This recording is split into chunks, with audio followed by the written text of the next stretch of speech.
আমার নাম রিয়া। রিয়া, বাড়ি কোথায়, জন্ম জেলা? আমার হোম ডিস্ট্রিক্ট পাবনা। পাবনাতে। আর ভাঙ্গুড়া থানা। আচ্ছা, এবং আপনি বর্তমানে বয়স কত আনুমানিক? বর্তমানে 24। 24। পেশায় কিছু করছেন? হ্যাঁ। আচ্ছা, কি করছেন? আমি এখন বর্তমানে পুলিশ ডিপার্টমেন্টে আছি। পুলিশ ডিপার্টমেন্টে আছেন, ঠিক আছে, বলুন। আমার শুরু থেকে মনে আছে আর কি, যেখান থেকে আমরা ওইভাবে খুব একটা ধনী ফ্যামিলিও না, আবার খুব একটা যে গরিব ফ্যামিলি সেটাও না। আমার দুটা মা, আমার বড় মা মারা যাওয়ার পরে আমার মা। জি। তো সেখানে আমার ওই ঘরের 2 বোন আছে। জি। আমরা 1 ভাই 3 বোন, এই যে আমরা সর্বমোট 6 জন। আমার যে মা মারা গেছে সে অনেক ছোট রেখে বাচ্চাদের রেখে মারা যায়। তো সেখানে আমার মাই তাদেরকে লালন পালন করে। আমরা কখনো বুঝতে পারি নাই যে তারা আমার সৎ বোন। এভাবে এখনো আমাদের এই ফ্যামিলিটা এভাবেই আছে। আমার বাবা কি করতেন? আমার বাবা কৃষক। আমরা যখন ছোট ছিলাম তখন আমার বাবা রিক্সাও চালাতো। তো সেখানে আমরা সার্ভিস লাইফে 3 জন আছি, আমি, আমার ছোট বোন আর আমার ভাই। 3 জনই আমরা পুলিশ ডিপার্টমেন্টে আছি। আমি বলি গর্বের বিষয় যে আমার বাবা একজন কৃষক কিংবা রিক্সা চালক হিসাবে আমাদেরকে যেখানে নিয়ে আসছে, এটা অনেক বড় বিষয়। নিশ্চয়ই। আমার বাবা অন্যের জমি চাষ করত, অন্যের জমি লিজ নিত, বর্গা নিত, নিয়ে চাষ করে আমাদের জীবনটা এভাবেই চলতো। কিন্তু কখনো আমরা যে 5 বোন 1 ভাই, আমার বাবা কখনো অন্যের কাছে হাত পাততে দেয়নি। আমরা যতটুকুন পাইতাম কখনো আমরা বুঝি নাই অভাবটা, কারণ আমাদের বুঝতে দিত না। ঈদের সময় আসলে আমাদেরকে সবাইকে যেভাবেই হোক না কেন ড্রেস দিত। দেখা যেত আমার যে বড় বোন ছিল তাকে ড্রেস দিতেই হবে। তো আমি না এরকম আগে থেকেই ভাবতাম, আমার বাবা তো আসলে একজন কৃষক, সে আমাকে ঈদে দিলে পরের ঈদে হয়তো অন্যজনকে দিবে। কিন্তু আমার বড় বোনের মধ্যে এটা ছিল না। কিন্তু ও মানুষ হিসেবে খুব ভালো একটা মানুষ। কিন্তু সেখানে আমার ভাই তো বড় ছিল, আমাদের 3 বোনের বড় ছিল। ভাই তো ইচ্ছা করলে কিছু করতে পারতো, কিন্তু সে একটা অন্যরকম কোয়ালিটির। তার সাথে কখনো কথা বলা যেত না, রাগান্বিত, সে যেটা ভাববে সেটাই। তো এরকম দেখা গেল যে সে যখন এসএসসি পরীক্ষা দেওয়ার পরে সে ফেল করে, কারণ অন্যরকম বন্ধু বান্ধবের সাথে মিশতো, বিভিন্ন করতো। তো বাবা অনেক করতো যে আমার তো একটাই ছেলে আর ভবিষ্যৎ প্রজন্ম তো আমার এটাই। আমার বাবা দেখা যেত আমার ওই 2টা বোনকে বিয়ে দিয়ে দিছে, আমার বড় মায়ের, আর আমার বোন যেটা বড় তাকেও বিয়ে দিয়ে দেয়। তো দেখে আমার চাচা কিংবা আমার ফুপারা সবাই মিলে ভালো ভালো দেখে বিয়ে দিছে। দেওয়ার পরে তো এখন থাকলাম আমি। আপনার বয়স কত তখন? তখন আমার বয়স 13 বছর। আচ্ছা। তখন দেখা যেত বিভিন্ন সময় আমাকে বিভিন্ন ছেলেরা দেখতে আসতো, কিন্তু এটা আমি পছন্দ করতাম না। আমার চিন্তা ভাবনা ছিল পড়াশোনা করব, আমি নিজের পায়ে নাও দাঁড়ালে আমি একটা ম্যাচিউরড হওয়ার পরে বিয়ে করব, এরকম আমার চিন্তা ভাবনা ছিল।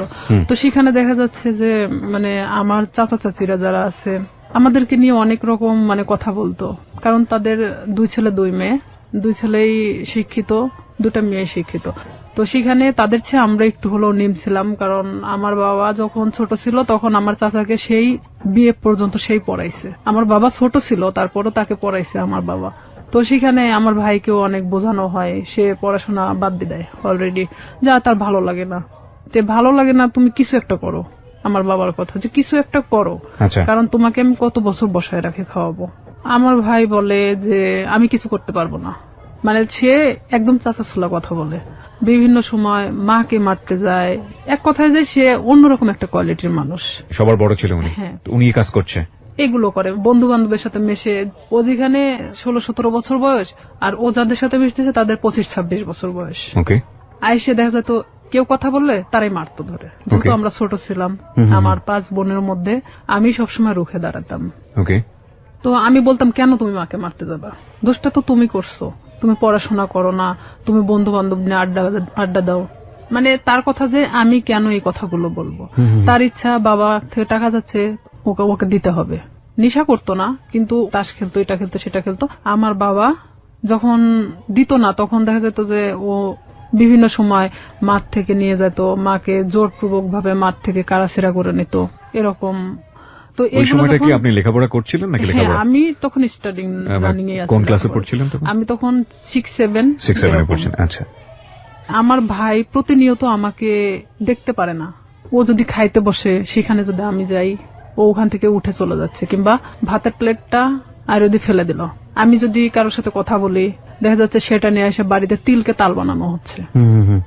মানে বিভিন্ন, যেটা ধর্তব্য তুল্যের মধ্যে বলাই চলে না। অলওয়েজ সময় মানে আমার দোষটা খুঁজে বেড়াতো, কারণ আমি সবসময় প্রতিবাদী ছিলাম। আমি আমার বাবার পক্ষে ছিলাম, আমার মার পক্ষে ছিলাম। আমার বাবা যখন কৃষক, উনি যখন মাঠে কাজ করত, আমি হেল্প করতাম। বর্ষার শেষে আপনার রসুন, পেঁয়াজ এগুলো অনেক কিছু গাড়া হয়। ওকে। তো সেই সময় আমি আমার বাবার সাথে গিয়ে আমি ওই পেঁয়াজ রসুন গুলো আমি গাড়তাম।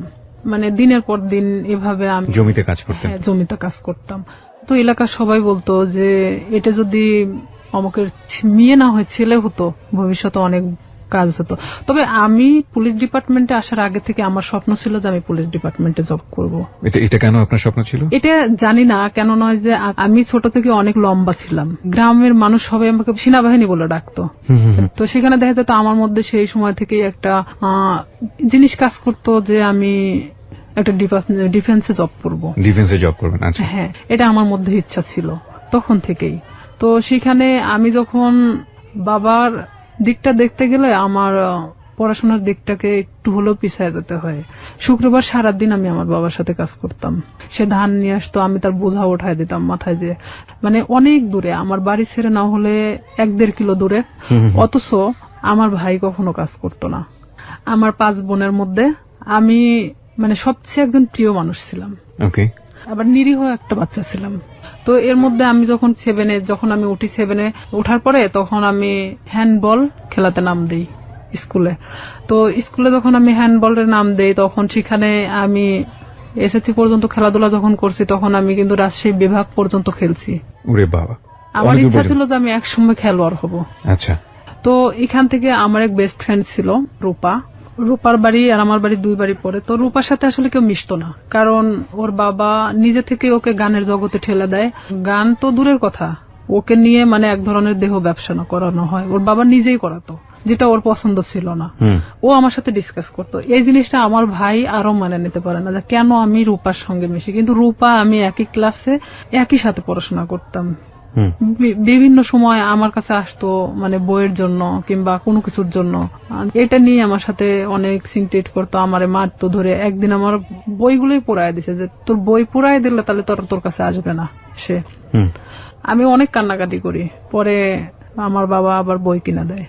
রূপার সাথে আমি তখন গভীরভাবে মিশে যাই, যে কেন তার সাথে আমাকে মিশতে দিচ্ছে না। আমি তার সাথে মিশতে থাকি। আমি যখন 8-এ উঠবো, সেই সময় রূপা হঠাৎ করে একদিন মানে ঘুমের ট্যাবলেট খায়। মানে আপনি জানতেন না ওর ঘুমের ওষুধ খাওয়ার কারণটা কি?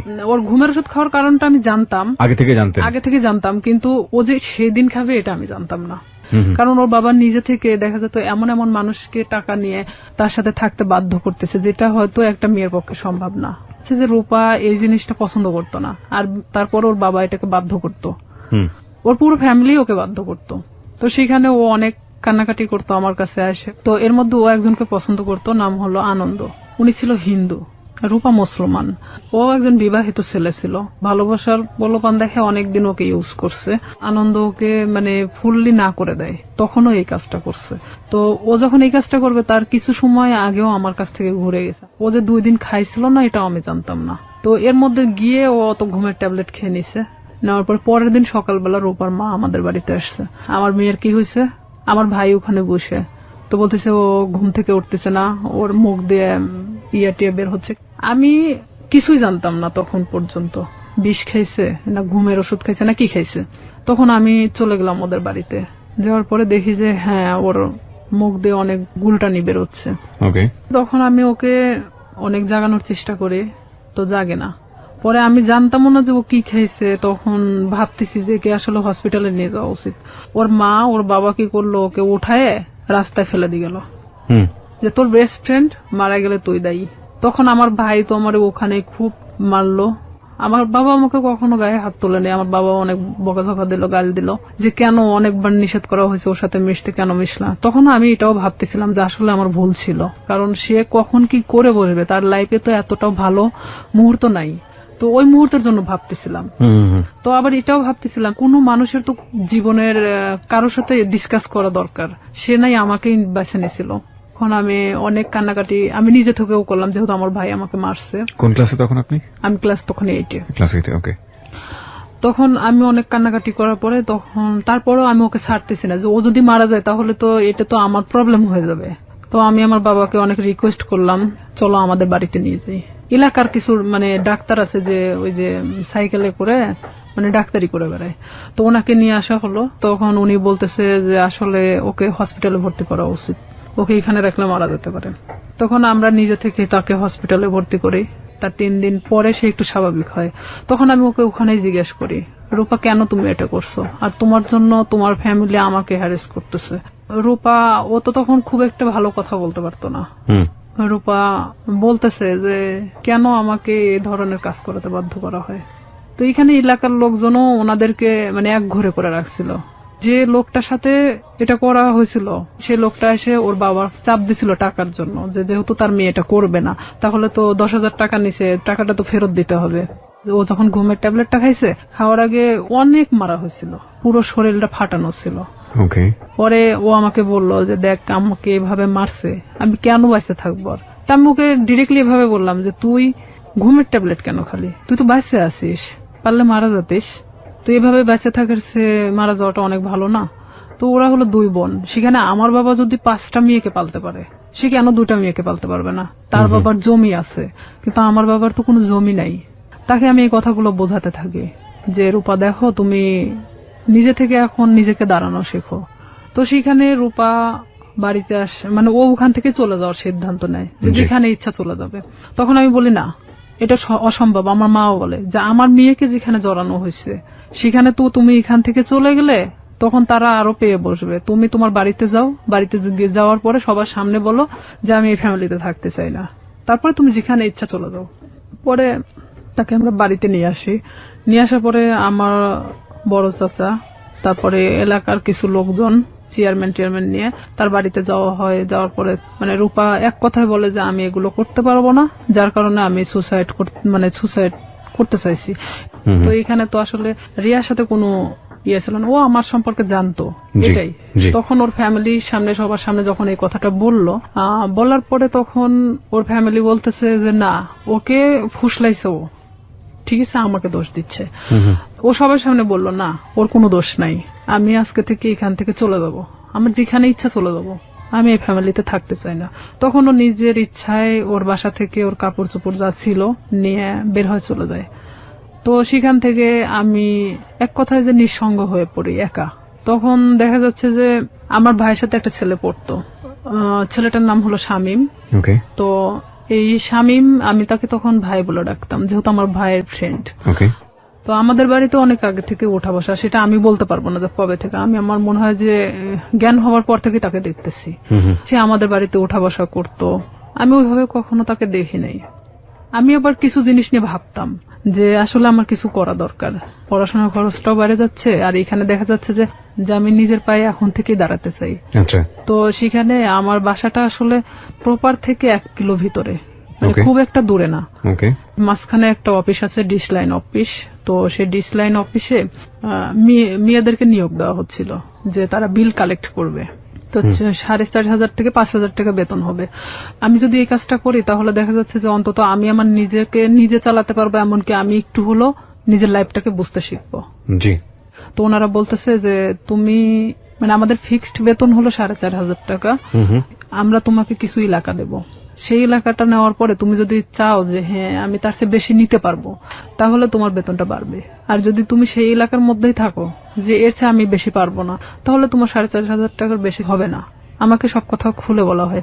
প্রথম মাসটা আমি 350 কার্ড নেওয়া হয়, 4টা এলাকায় 350 কার্ড ছিল, মানে 350 ডিশ লাইন ছিল।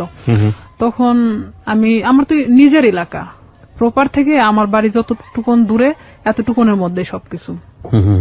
তো এক একটা বাড়িতে দেখা যাচ্ছে 2টা-3টা করেও ডিশ লাইন থাকে।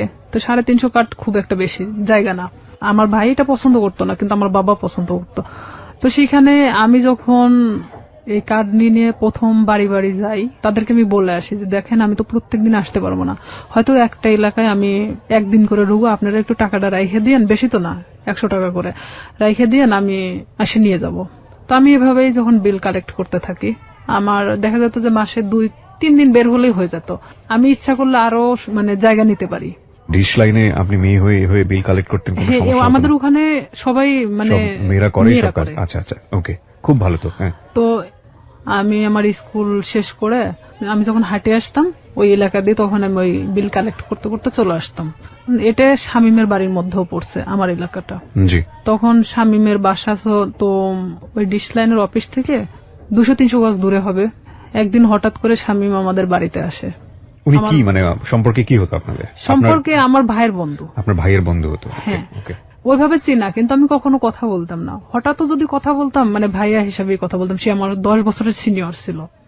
উনি আমাকে একদিন এসে খোঁজ করে আমার মার কাছে। মাকে এসে বলতেছে যে রিয়া কোথায়? তো আমার মা বলতেছে ভিতরে আছে। এখন আমাকে ডাক দিল, আমি আসলাম। তো বলতেছে যে তোমার নাম্বারটা দেওয়া যাবে? তো বললাম কেন? আমার মার সামনে বলতেছে।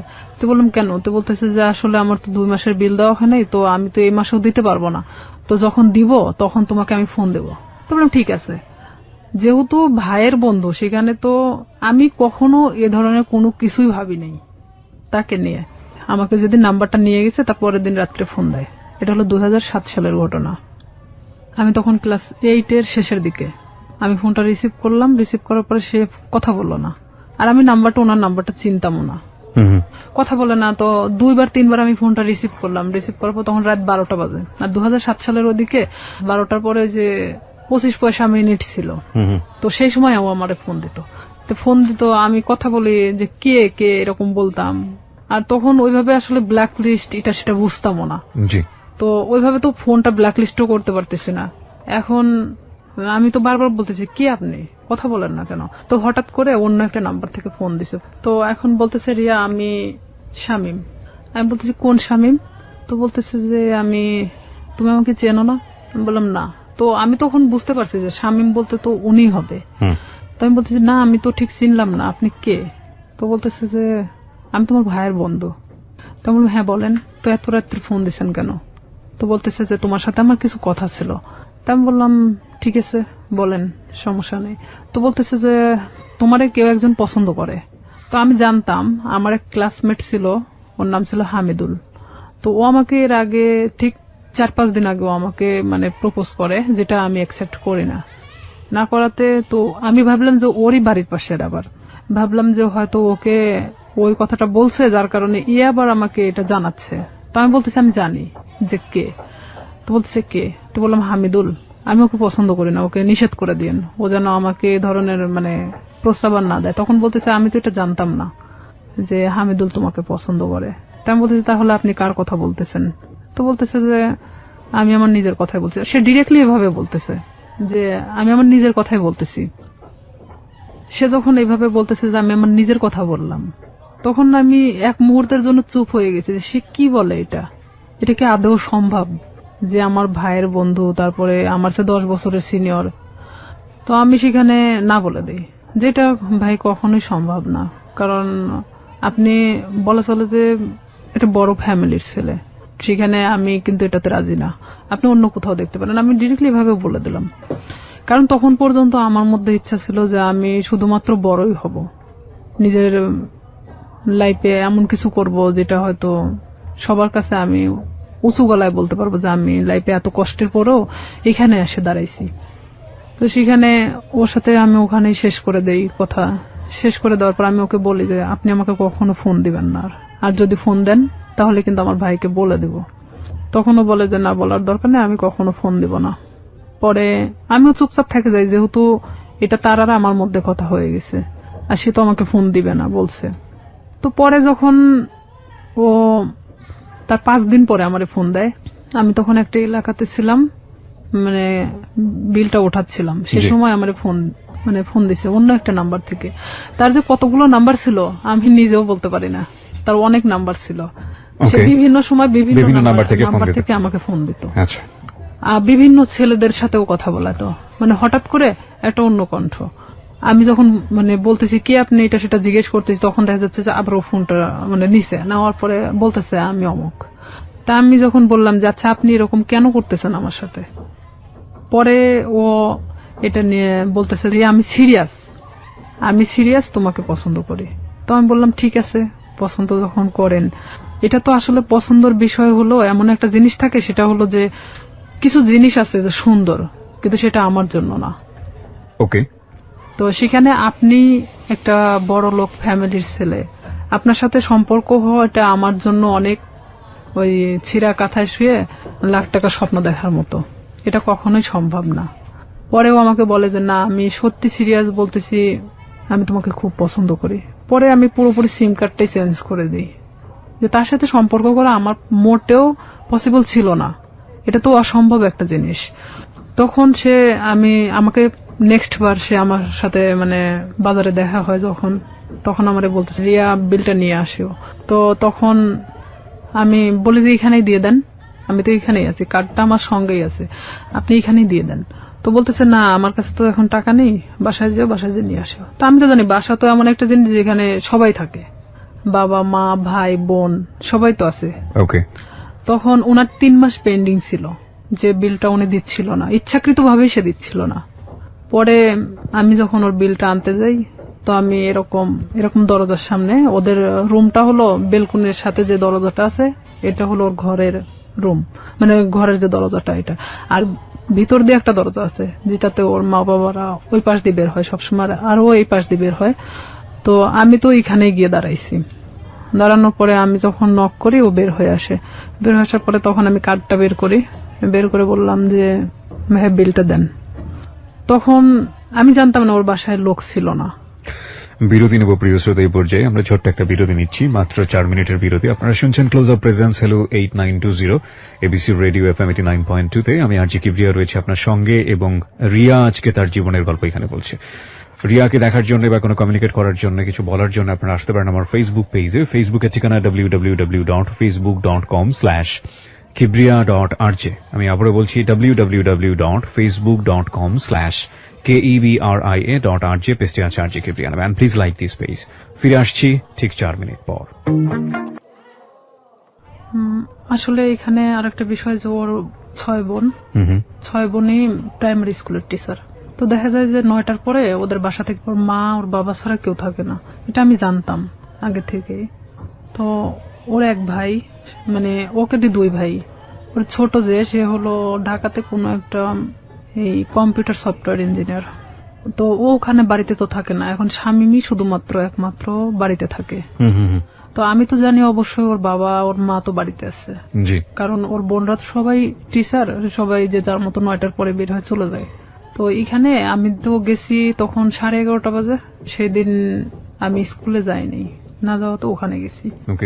যাওয়ার পরে এখন আমি ওর যখন ঘরে নক করি, দরজায় নক করার পর ও বের হয়ে আসে, মানে দরজার ওই ভিতর পারে আর আমি বাহির পারে দাঁড়িয়ে। তো আমি কার্ডটা তো হাতে আমার আছেই বের করানো, আমি তখন কার্ডটা ওনাকে দেখে বলি যে আপনি তো 3 মাস পেন্ডিং আছে, তো আপনি বিলটা যদি দিতেন ভালো হতো, না হলে ডিসলাইন মানে ডিসকানেক্ট করা হবে। তো এখন ও বলতেছে ঠিক আছে আমি টাকাটা নিয়ে আসতেছি। ভিতরে গেল, ভিতরে যাওয়ার পরে বের হয়ে আসলো, বের হয়ে আসার পরে আমাকে বলতেছে দাও কার্ডটা দাও, মানে ওখানে সিগনেচার করা হয়। তো কার্ডটা নিয়ে ও ভিতরে চলে গেল। তো সিগনেচার তো ওখানে দাঁড়াই করতে পারতো, তারপরেও ভিতরে চলে গেল। আমি কিছু বললাম না, আমি চুপচাপ ওখানে দাঁড়িয়ে আছি। যেহেতু আমাকে এর আগে প্রপোজ করছে, সেখানে ওর সাথে আমার ওইভাবে কথা বলার কোনো রুচিও জাগতেছে না, কিন্তু আমি একটা কাজের ক্ষেত্রে দেখা যাচ্ছে এটা আমি বাধ্য। তো সেখানে আমিও চুপচাপ দাঁড়াই আছি।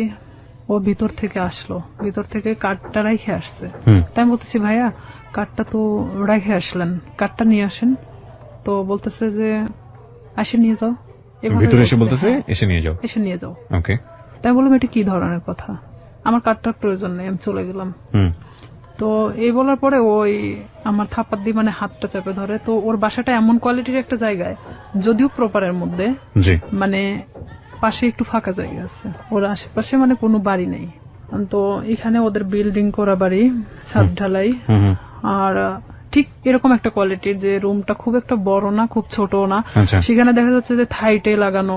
তো সেখানে যদি ভিতরে থাই গ্লাস গুলো লাগানো, তো এখানে যদি ভিতরে একজনকে নিয়ে যাওয়া হয়, বাহিরে কিছু শুনতে পাবে না। ও আমাকে যখন হাতটা মানে থাপ্পা দিয়ে মানে এভাবে ধরে ফেলে, তখন আমি মানে ওর দিকে একবার তাকাই। ও কি করলো, আমার বাম হাত দিয়ে মানে আমার মুখটা চাপ দিয়ে ধরার পরে এক ধাক্কা দিয়ে মানে ওর ভিতরে দরজার ভিতরে ঢুকায় দেয়। যেহেতু আমি দরজার সামনে দাঁড়াইছিলাম, তখন আমি ভিতরে যাওয়ার পর আমি বলতেছি যে আপনি কেন এগুলো করতেছেন, এটা কেন করতেছেন? আমি তো আপনাকে পছন্দ করি না, আর আপনি আমাকে মানে প্রপোজ করছেন। প্রপোজ করার মানে কি এটা যে আপনাকে সে বাধ্য মানে আপনার সাথে সম্পর্ক করতে?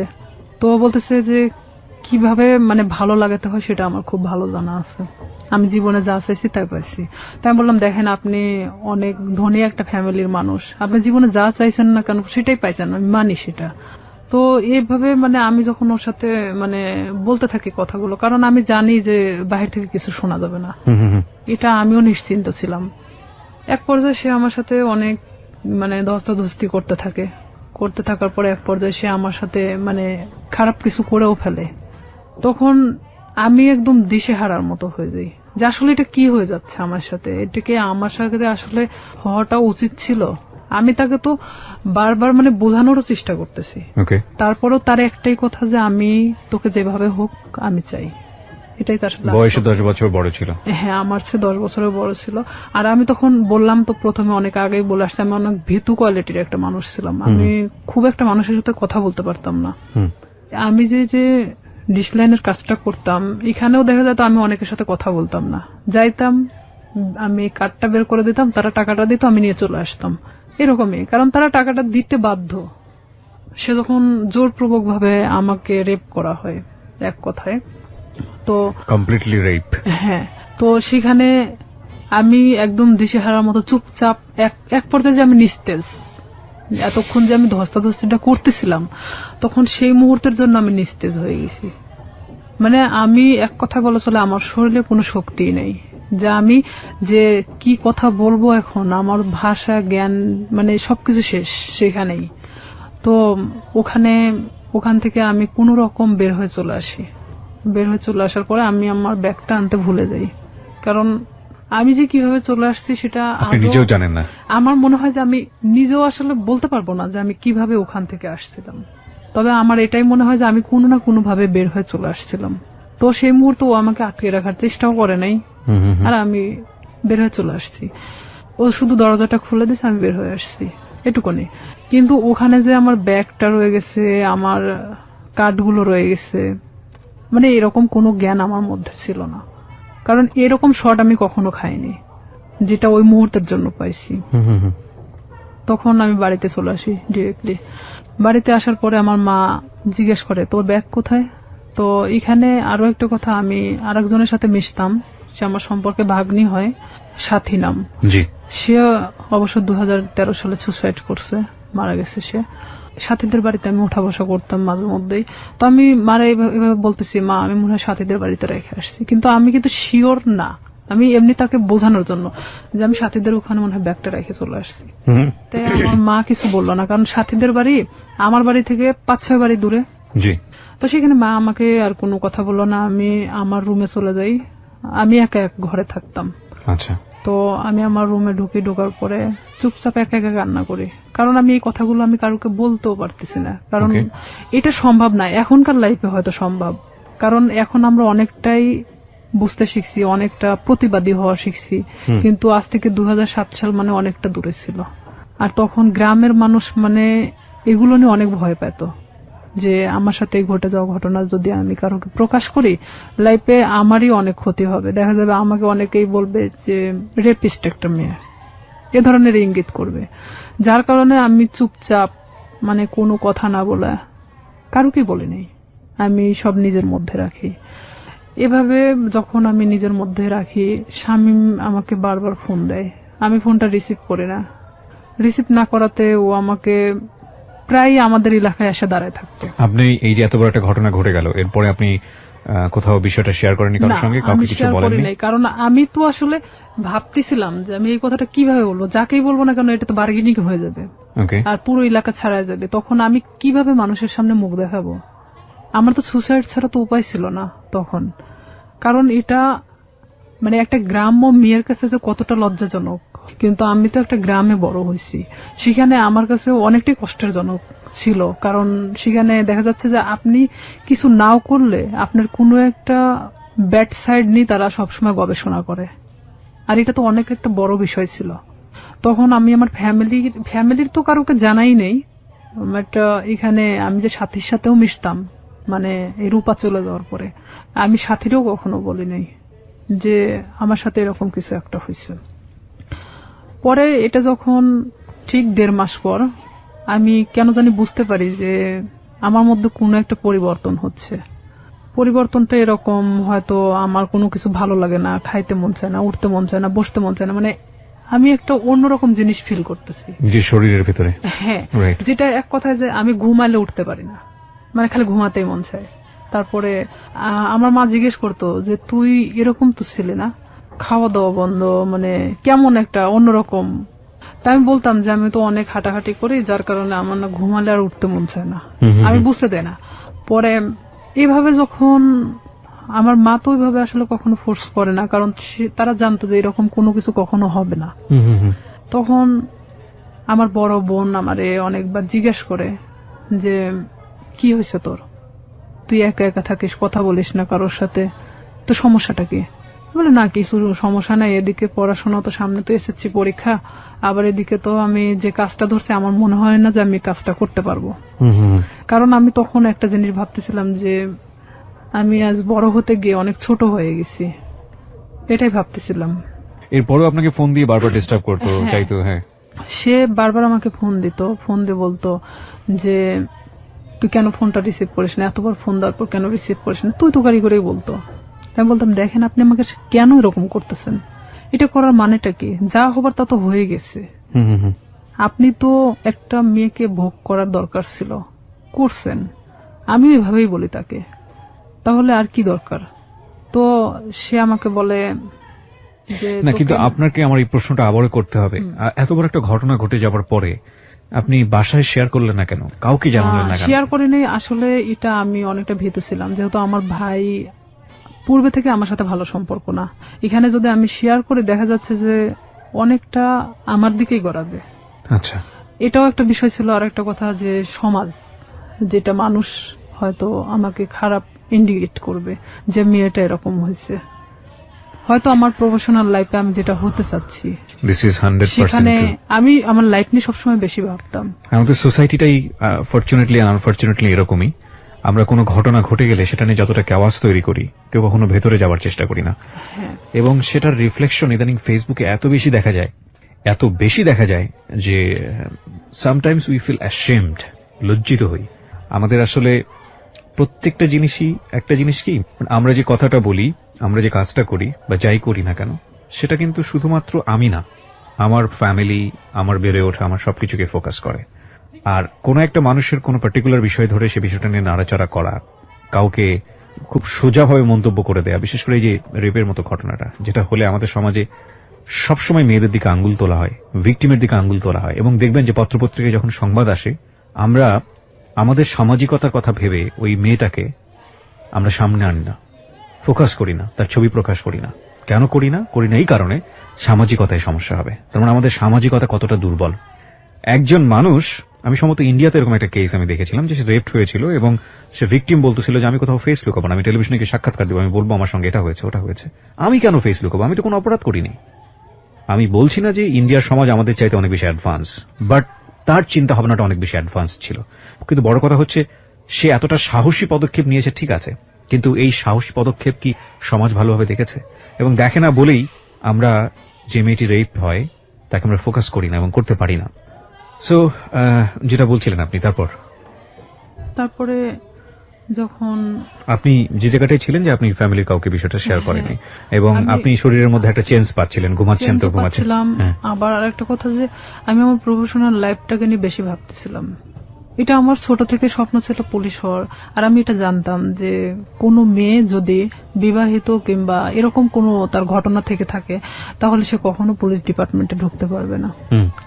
বিশেষ করে আমি তো কখনো আসলে শামীমকে পছন্দ করতাম না, সে আমার সাথে যেটাই করুক না কেন। আমি ভাবছিলাম যে সাবজেক্টটা ওখানেই ক্লোজ, আমি নিজে থেকে ওখানে শেষ করে দিছি। কারণ আমার সুসাইড করার কোনো ইচ্ছা ছিল না। আমি কারোর কাছে রেপ হয়েছি তার মানে এই নয় যে আমি হারে গেছি, এটা আমার মধ্যে ছিল না যে আমি সুসাইড করব। আমি কখনো হারতে শিখি নাই, যেখানে গেছি না কেন আমি যদি কষ্ট করে হলো সেটাকে আমি অর্জন করছি।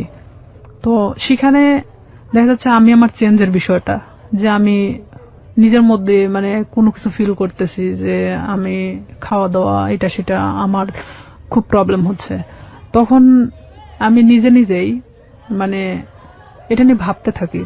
তখন কেন জানি মনে হয় যে আচ্ছা শামীম তোমার সাথে এটা করছে, আর আমি আসলে প্রেগনেন্ট বিষয়টা বুঝতাম না তখনও, যে কিভাবে এটা মানে প্রেগনেন্ট হয়।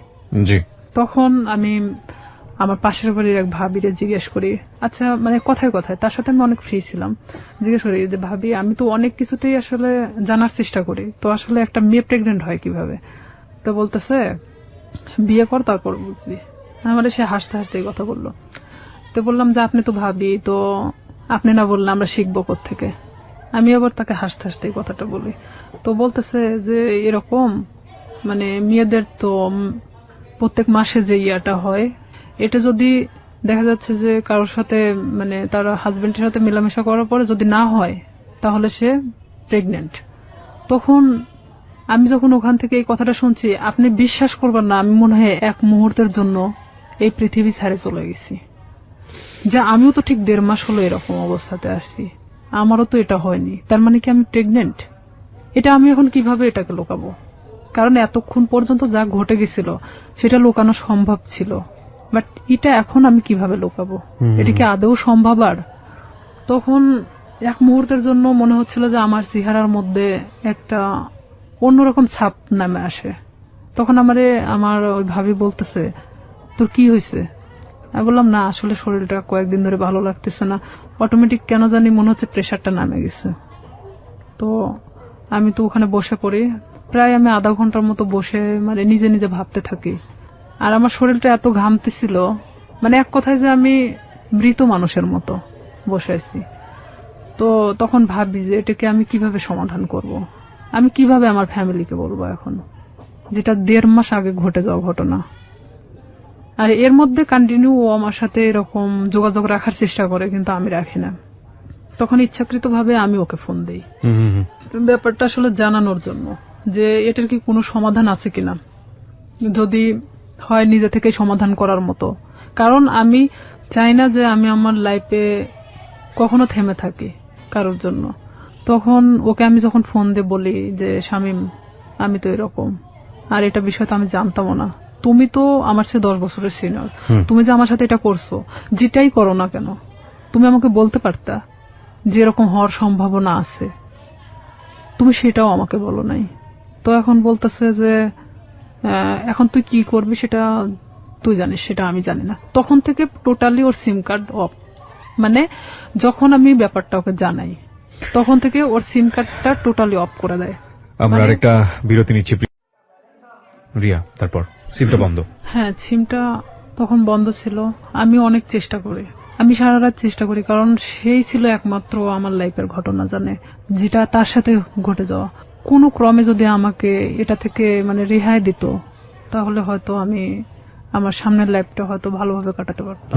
কারণ আমি গ্রাম্য মেয়ে হিসেবে আমি এটা কখনোই মানে ফ্ল্যাশ করতে পারতেছিলাম না, এটা আমার কখনো সাহসে কুলায় উঠতেছিল না। ওকে, যখন ওকে আমি বারবার ফোন দিতে থাকি, ওর ফোনটা সুইচ অফ তো সুইচ অফে, কোনো প্রকার ওকে আমি যোগাযোগ করতে পারতেছি না। তখন আমি ভাবলাম যে কোনো ভাবে এটা আমাকে পদক্ষেপ নিতে হবে। তখন পরের দিন সকালবেলা মানে আমি পুরোটাই আনবো না, এক কথায় যে মানে পাগল বলা চলে, আমার মা খাইতে বললো আমাকে, আমি না খেয়ে বের হয়ে গেলাম বাড়ি থেকে। হসপিটালের সামনে বসে আছি, কিছু ডিসপেন্সারি আছে সামনে বসে আছি, ওখানে বসে বসে ভাবতেছি যে আসলে কি করা যায়।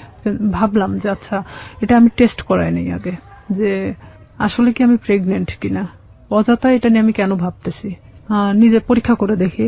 তো এখানে যে প্রেগন্যান্সি টেস্ট করানোর জন্য আপনার যে টেস্ট টিউব যে কাঠিগুলো পাওয়া যায়, ভাবতেছি যে আমি দোকানে কিনতে গেলে তারা ইভেন কি ভাববে আমি একটা অবিবাহিত মেয়ে, তো সেখানে আমি কেনই বা ওটা চাইতে যাব। আর যেহেতু আমার এলাকার লোক সবাই, তো সেখানে আমি গিয়ে বলতেছি দোকানদারকে, এমন ভাবে বলতেছি যে ওটা আসলে আমার না। তখন আমি বলতেছি আঙ্কেল একটা ওই টেস্ট টিউব ওই কাঠিগুলো দেন তো। তো বলতেছে কার জন্য? তো বললাম আমার এক চাচির জন্য। বলতে একটু তাড়াতাড়ি দেন, মানে এমন আমি উৎসাহী দেখাচ্ছিলাম যে আমি আসলে এটার প্রতি কোনো চিন্তা করতেছি না, জাস্ট আমাকে কেউ কিনতে দিছে এরকম ভাব। তো আমি ওটা নিয়ে বাড়ি চলে আসি। বাড়িতে আসার পরে আমি বাথরুমে গিয়ে আমি টেস্ট করাই, টেস্ট করানোর পরে দেখি যে হ্যাঁ আমি প্রেগনেন্ট। আমি মানে নিশ্চিন্ত সেখানে, পরে মানে আমি আর উঠে দাঁড়াতে পারতেছি না। যতটা মানে এটা নিয়ে নিশ্চিন্ত হচ্ছি, এতটা মানে আমি নিজে থেকে মানে নর্মাল হয়ে পড়তেছি। যেহেতু আমি এটা নিশ্চিত হতে পারছি, এখন এটাকে কিভাবে সমাধান করতে হবে সেটা ঠিক আমাকেই করতে হবে। আমি যে দোকান থেকে ওটা নিছি, তো ওই দোকানে গিয়ে আমি বললাম যে আঙ্কেল, মানে যার জন্য কাঠিটা নেওয়া হয়েছিল আমার সে চাচি হয়, তো ওনার তো 1 বছরের একটা বাচ্চা আছে। তো আসলে এটা সত্যি যে আমাদের চাচিমার 1 বছরের একটা বাচ্চা ছিল। আমি বলতেছি ওনার তো 1 বছরের একটা বাচ্চা আছে, তো উনি আবার তো প্রেগনেন্ট, তো উনি এটাকে অ্যাবর্শন করাতে চাচ্ছে। তো বলতেছে কয় মাস? তো বললাম যে সঠিক তো আমি জানি না। তো বলতেছে যে তুমি শুনে আসিও, তাহলে সে অনুযায়ী মানে বলা যাবে। তো আমি সেই মুহূর্তের জন্য ভাবলাম যে আসলে এটা আমার একদিন ওয়েট করাটা উচিত, যেহেতু এখানে পুরোটা আমি নিজেকে এড়ানোর চেষ্টা করতেছি। পরের দিন সকালে আবার যাই, যাওয়ার পরে বলতেছি যে আমার কাছে বলা হয়েছে 1.5 মাস। তো বলতেছে যে 1.5 মাস হলে আসলে তো আসলে এইভাবে তো এগুলো খুব সেন্সিটিভ একটা জিনিস, অনেক রিস্কি হয়ে যায়। তো থাক না, 1 বছরে যেহেতু বাচ্চা আছে এটা থেকে যাক, সমস্যা কি? তা আমি বলতেছি আসলে আমার চাচাও তো খুব একটা ভালো দেখে না, তো ওই ক্ষেত্রে আসলে চাচি চাচ্ছে না যে বাচ্চাটা রাখুক। তো এখানে আমি বলতেছি না, আসলে আমাকে তো খুব জোর করে বলছে যে বাচ্চাটা সে রাখবেই না, তো সেখানে যদি আপনি পারতেন ওষুধটা দিলে উপকার হতো। তো আমি আসলে সেভাবে উৎসাহ দেখাচ্ছি না, কারণ এখানে দেখাতে গেলে দেখা যায় যে নিজেরটা একটু মানে বেশিটা বাড়ায় আসে। তখন আমি 2-3 বার রিকোয়েস্ট করার পরে তো বলতেছে যে আসলে এটা তো কোনো খুব হাই রিস্ক, তো প্রেগন্যান্সি থেকে থাকে তাহলে কি উনি নিশ্চিন্ত? তো বললাম হ্যাঁ নিশ্চিত যে প্রেগন্যান্ট উনি। ওষুধ আমাকে দিল, দেওয়ার পর বলতেছে এই ওষুধগুলো ওনাকে 4টা ওষুধই একসাথে খেতে বলবেন, 12 ঘন্টার মধ্যে এটা অ্যাবর্শন হয়ে যাবে, কিন্তু ব্লিডিং হতে থাকবে। এটা কিন্তু ওনাকে এই ব্লিডিংটা নিয়ন্ত্রণ করার জন্য তাকে কিন্তু ট্রিটমেন্ট নিতে হবে, আমাকে এই কথা বললো। আমার চিন্তা যে আমি খাওয়ার পরে যদি অ্যাবর্শন হয়ে যায় তারপর আমি মারা গেলে যাক, বাঁচি মরি, ওটা কোনো সমস্যা নেই। হ্যাঁ, আমি তখন চিন্তা করতেছি যে যেটাই হোক না কেন আমি যে কোনো ভাবে বোঝাতে পারবো তাদেরকে যেটা আমার নর্মালি এটা আমার হয়ে গেছে। তখন আমি বাড়িতে চলে আসি। বাড়িতে আসার পরে আমি এই জিনিসটা রাত্রেবেলা খাই। খাওয়ার পরে আমার ঠিক রাত 12টা 12:30টার দিকে আমার পেটে অনেক পেন করে, অনেক ব্যথা করতেছিল। আমি কিছুতে মানে ঠিক থাকতে পারতেছিলাম না। এদিকে আমি তো আমার একা এক রুমে থাকি,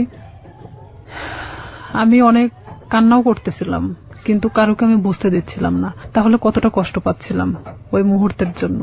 তারপরেও আমি বারবার শামীমরে ফোন লাগাচ্ছিলাম যে এখনো যদি ওকে আমি ফোনে পাই। ওকে আমি কোনো মতে ফোনে পাচ্ছিলাম না। ওকে ফোনে দিয়ে আপনি কি করবেন? ওকে তো আপনি লাভও করতেন না। আমার রাগ হচ্ছিল প্রচন্ড, যার কারণে আমি ওরে ফোন দিচ্ছিলাম। পরে এভাবে যখন রাত 12টা 12:30টার দিকে আমি বুঝতে পারি যে হয়তো আমার ইয়াটা হয়ে গেছে, তখন আস্তে আস্তে আমার ব্যথাটা কমে আসছিল। আমি যখন বিছানা থেকে উঠে দাঁড়াইছি আমার পুরো এতটাই ব্লিডিং হয়েছে যে বলা চলে যে অনেকটা, কথা বলতে পারতেছি না।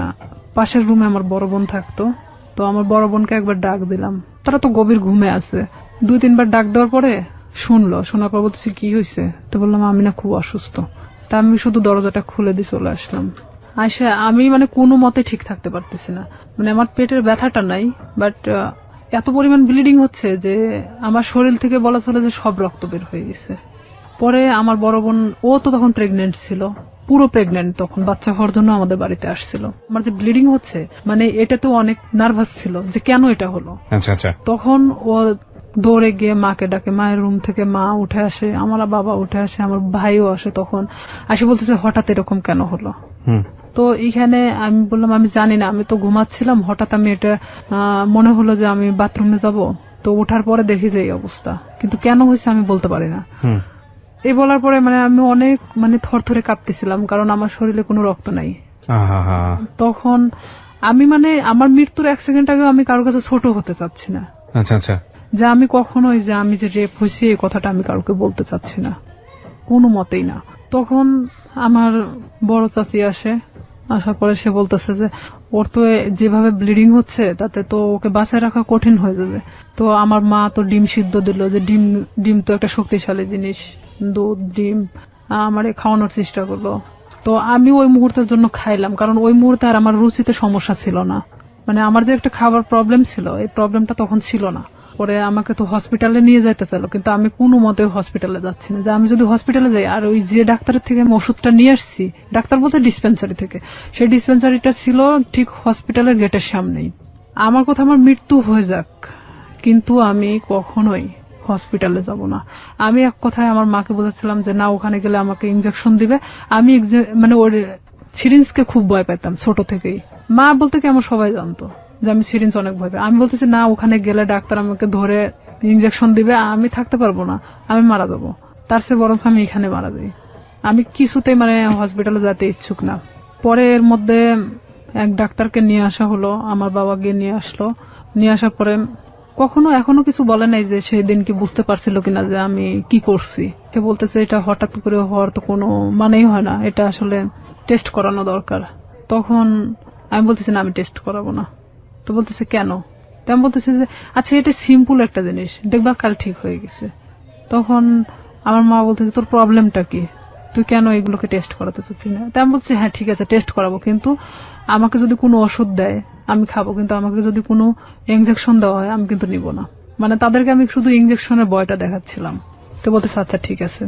তো এর মধ্যে ওই ডাক্তার যে ব্লিডিং কমানোর জন্য যে ওষুধটা দিয়ে গেছে, এটাতেই আমার অনেকটা কাজ হয়েছে। মানে আমি সকালে ঘুম থেকে উঠে দেখি বলা চলে যে আমার ব্লিডিং নাই, মানে আমার কোনো ব্লাড বের হচ্ছে না। তখন আমি মাকে বললাম, মা আমার তো আর কোনো সমস্যা হচ্ছে না, তো আমার তো আর হসপিটালে যাওয়ার দরকার নেই। তো মা বলতেছে যে তাহলে তো ভালো হয়ে যাচ্ছিস, তাহলে এই ওষুধই খা। তো আমি ওইভাবেই প্রায় 1 মাসের মতো আমি অনেকটা অসুস্থ ছিলাম, মানে উঠে দাঁড়াতে পারতাম না, বসতে পারতাম না। তারপরেও মানে আমি দেখাচ্ছিলাম যে আমি অনেকটা সুস্থ, কিন্তু আমি শারীরিকভাবে ভিতর থেকে খুবই অসুস্থ ছিলাম। তখন আস্তে আস্তে যখন আমি আগের পর্যায়ে আবার ফেরত আসি, আমি সবকিছু ভুলে যাওয়ার চেষ্টা করি। কিন্তু শামীম আবারও যখন দেখলো যে আমি স্বাভাবিক ভালো মানুষ, নিজের মতো করে চলতে পারতেছি, তখন ও কি করলো, আমাকে আবার ফোন দেওয়া শুরু করলো। আমাকে আবার ফোন দেয়। আমি তখন এক ধরনের অনেক বকাবাজি করি, তুই আমাকে কখনো ফোন দিবি না। তখন আমি ওকে তুই তুকারি করে কথা বলতাম যে তুই আমাকে কখনো ফোন দিবি না, আর যদি ফোন দিস আমি এই বিষয়গুলো কিন্তু সবাইকে বলে দেব। তখন ও বলে কি যে তুই কি বলবি, তোর যে ভিডিও আছে আমার কাছে এটা তুই জানিস। আমাকে ঠিক এইভাবে বলা হয় যে সেদিনকার ঘটনা যে আমার কাছে ভিডিও আছে আমার ফোনে, তুই কি এটা জানিস? আমি মানে ক্রমশ মানে নিজের সাথে মানে যুদ্ধ করতেছি মনে হচ্ছে আমার মধ্যে একটা গেরিলা যুদ্ধ শুরু হয়েছে। তখন আমি অনেকটা শর্ট হয়ে যাই যে আসলে এটা কি হচ্ছে, আমি কি একটা করে সমস্যা আমি এভাবে সমাধান করবো আর একটা করে সমস্যা আমার সামনে এসে দাঁড়াবে? আমি ওকে বলি যে শামীম, এটার বিনিময়ে তুমি কি চাও? আমাকে ভিডিওটা দিয়ে দিতে হবে। তো বলতেছে তার বিনিময়ে আমি যখন যেভাবে চাইবো তখন তোকে সেইভাবে আসতে হবে। আমি বলি এটা অসম্ভব, কারণ আমি যখন অনেকটা কষ্টের মধ্যে ছিলাম, প্রেগনেন্ট ছিলাম, তখন একটা বারের জন্য আমার পাশে এসে দাঁড়াও নাই। আমি এই জিনিসটাকে কিভাবে সমাধান করছি পুরোটা আমার নিজের মতো করে। সেখানে যদি একবারের জন্য ফ্ল্যাশ হতো তখন কি হতো? আসলে এখানে মূল উদ্দেশ্য আর একটা ছিল যে ওকে না পছন্দ করার।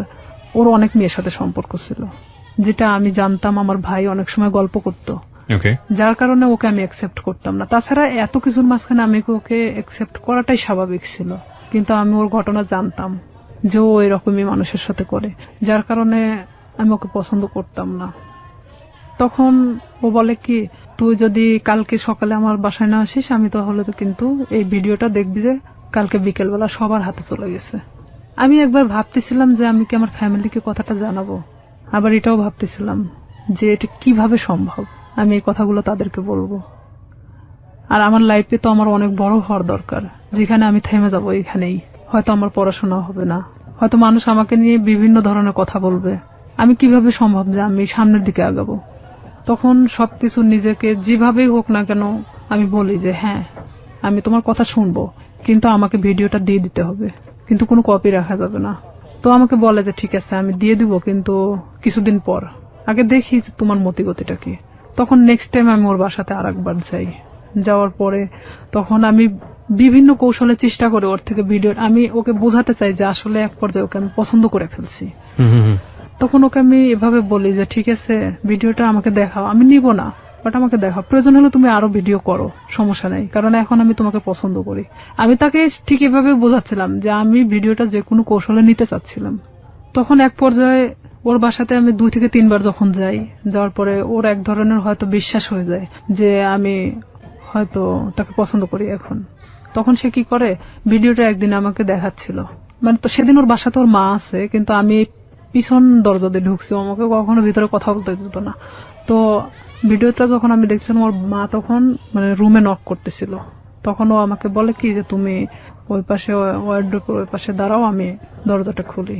তখন ও ঠিক দরজাটা খুলে ওর মার সাথে কথা বলে, ও ফোনটা আমার কাছে রেখে চলে যায়। ওর মার সাথে যখন কথা বলতেছিল তখন আমি ফোন থেকে আমার মেমোরি কার্ডটা বের করে নিই, ও তখন আমি বুঝতে দেইনি, কিন্তু আমি জানতাম না যে ও সেটা কপি করে অন্য কোথাও রাখছে। মানে এটা যে শুধু ওর কাছে একটা না, কপি করে অন্যান্য জায়গাতে বসে রেখেছে। হ্যাঁ, অন্য অন্য ওর মেমোরি কার্ডেও ছিল। কত সালের ঘটনা এটা আপনারা? এটা ওই 2007-এর শেষে, 8-এর দিকে। 2007 কিংবা 8 আমি যতদূর জানি যে আইসিটি যে নিয়ম নীতি বা আইন বা অ্যাক্ট সেগুলো কিন্তু হয়নি। হ্যাঁ, আইন সম্পর্কে অতটা আমার ধারণা ছিল না, আর আমি তো অনেক ছোট ছিলাম তখন, সাথে তখন আমি 8-এ পড়ি। রাইট, ওকে। কপিটা নিয়ে আসার পরে আমি, ও তখন যখন মানে ফোনটা দেখছে যে ওর ফোনে মেমোরি কার্ড নাই, তখন আমি চলে আসার পরে দেখছে যে ওর ফোনে মেমোরি কার্ড নাই, তখন আমার বলতেছে যে তুমি কি মনে করো নিজেকে খুব চালাক, আমাকে এভাবে বলতেছে। আমি বললাম কেন? তো বলতেছে যে তুমি মেমোরি কার্ডটা খুলে নিয়ে গেছো।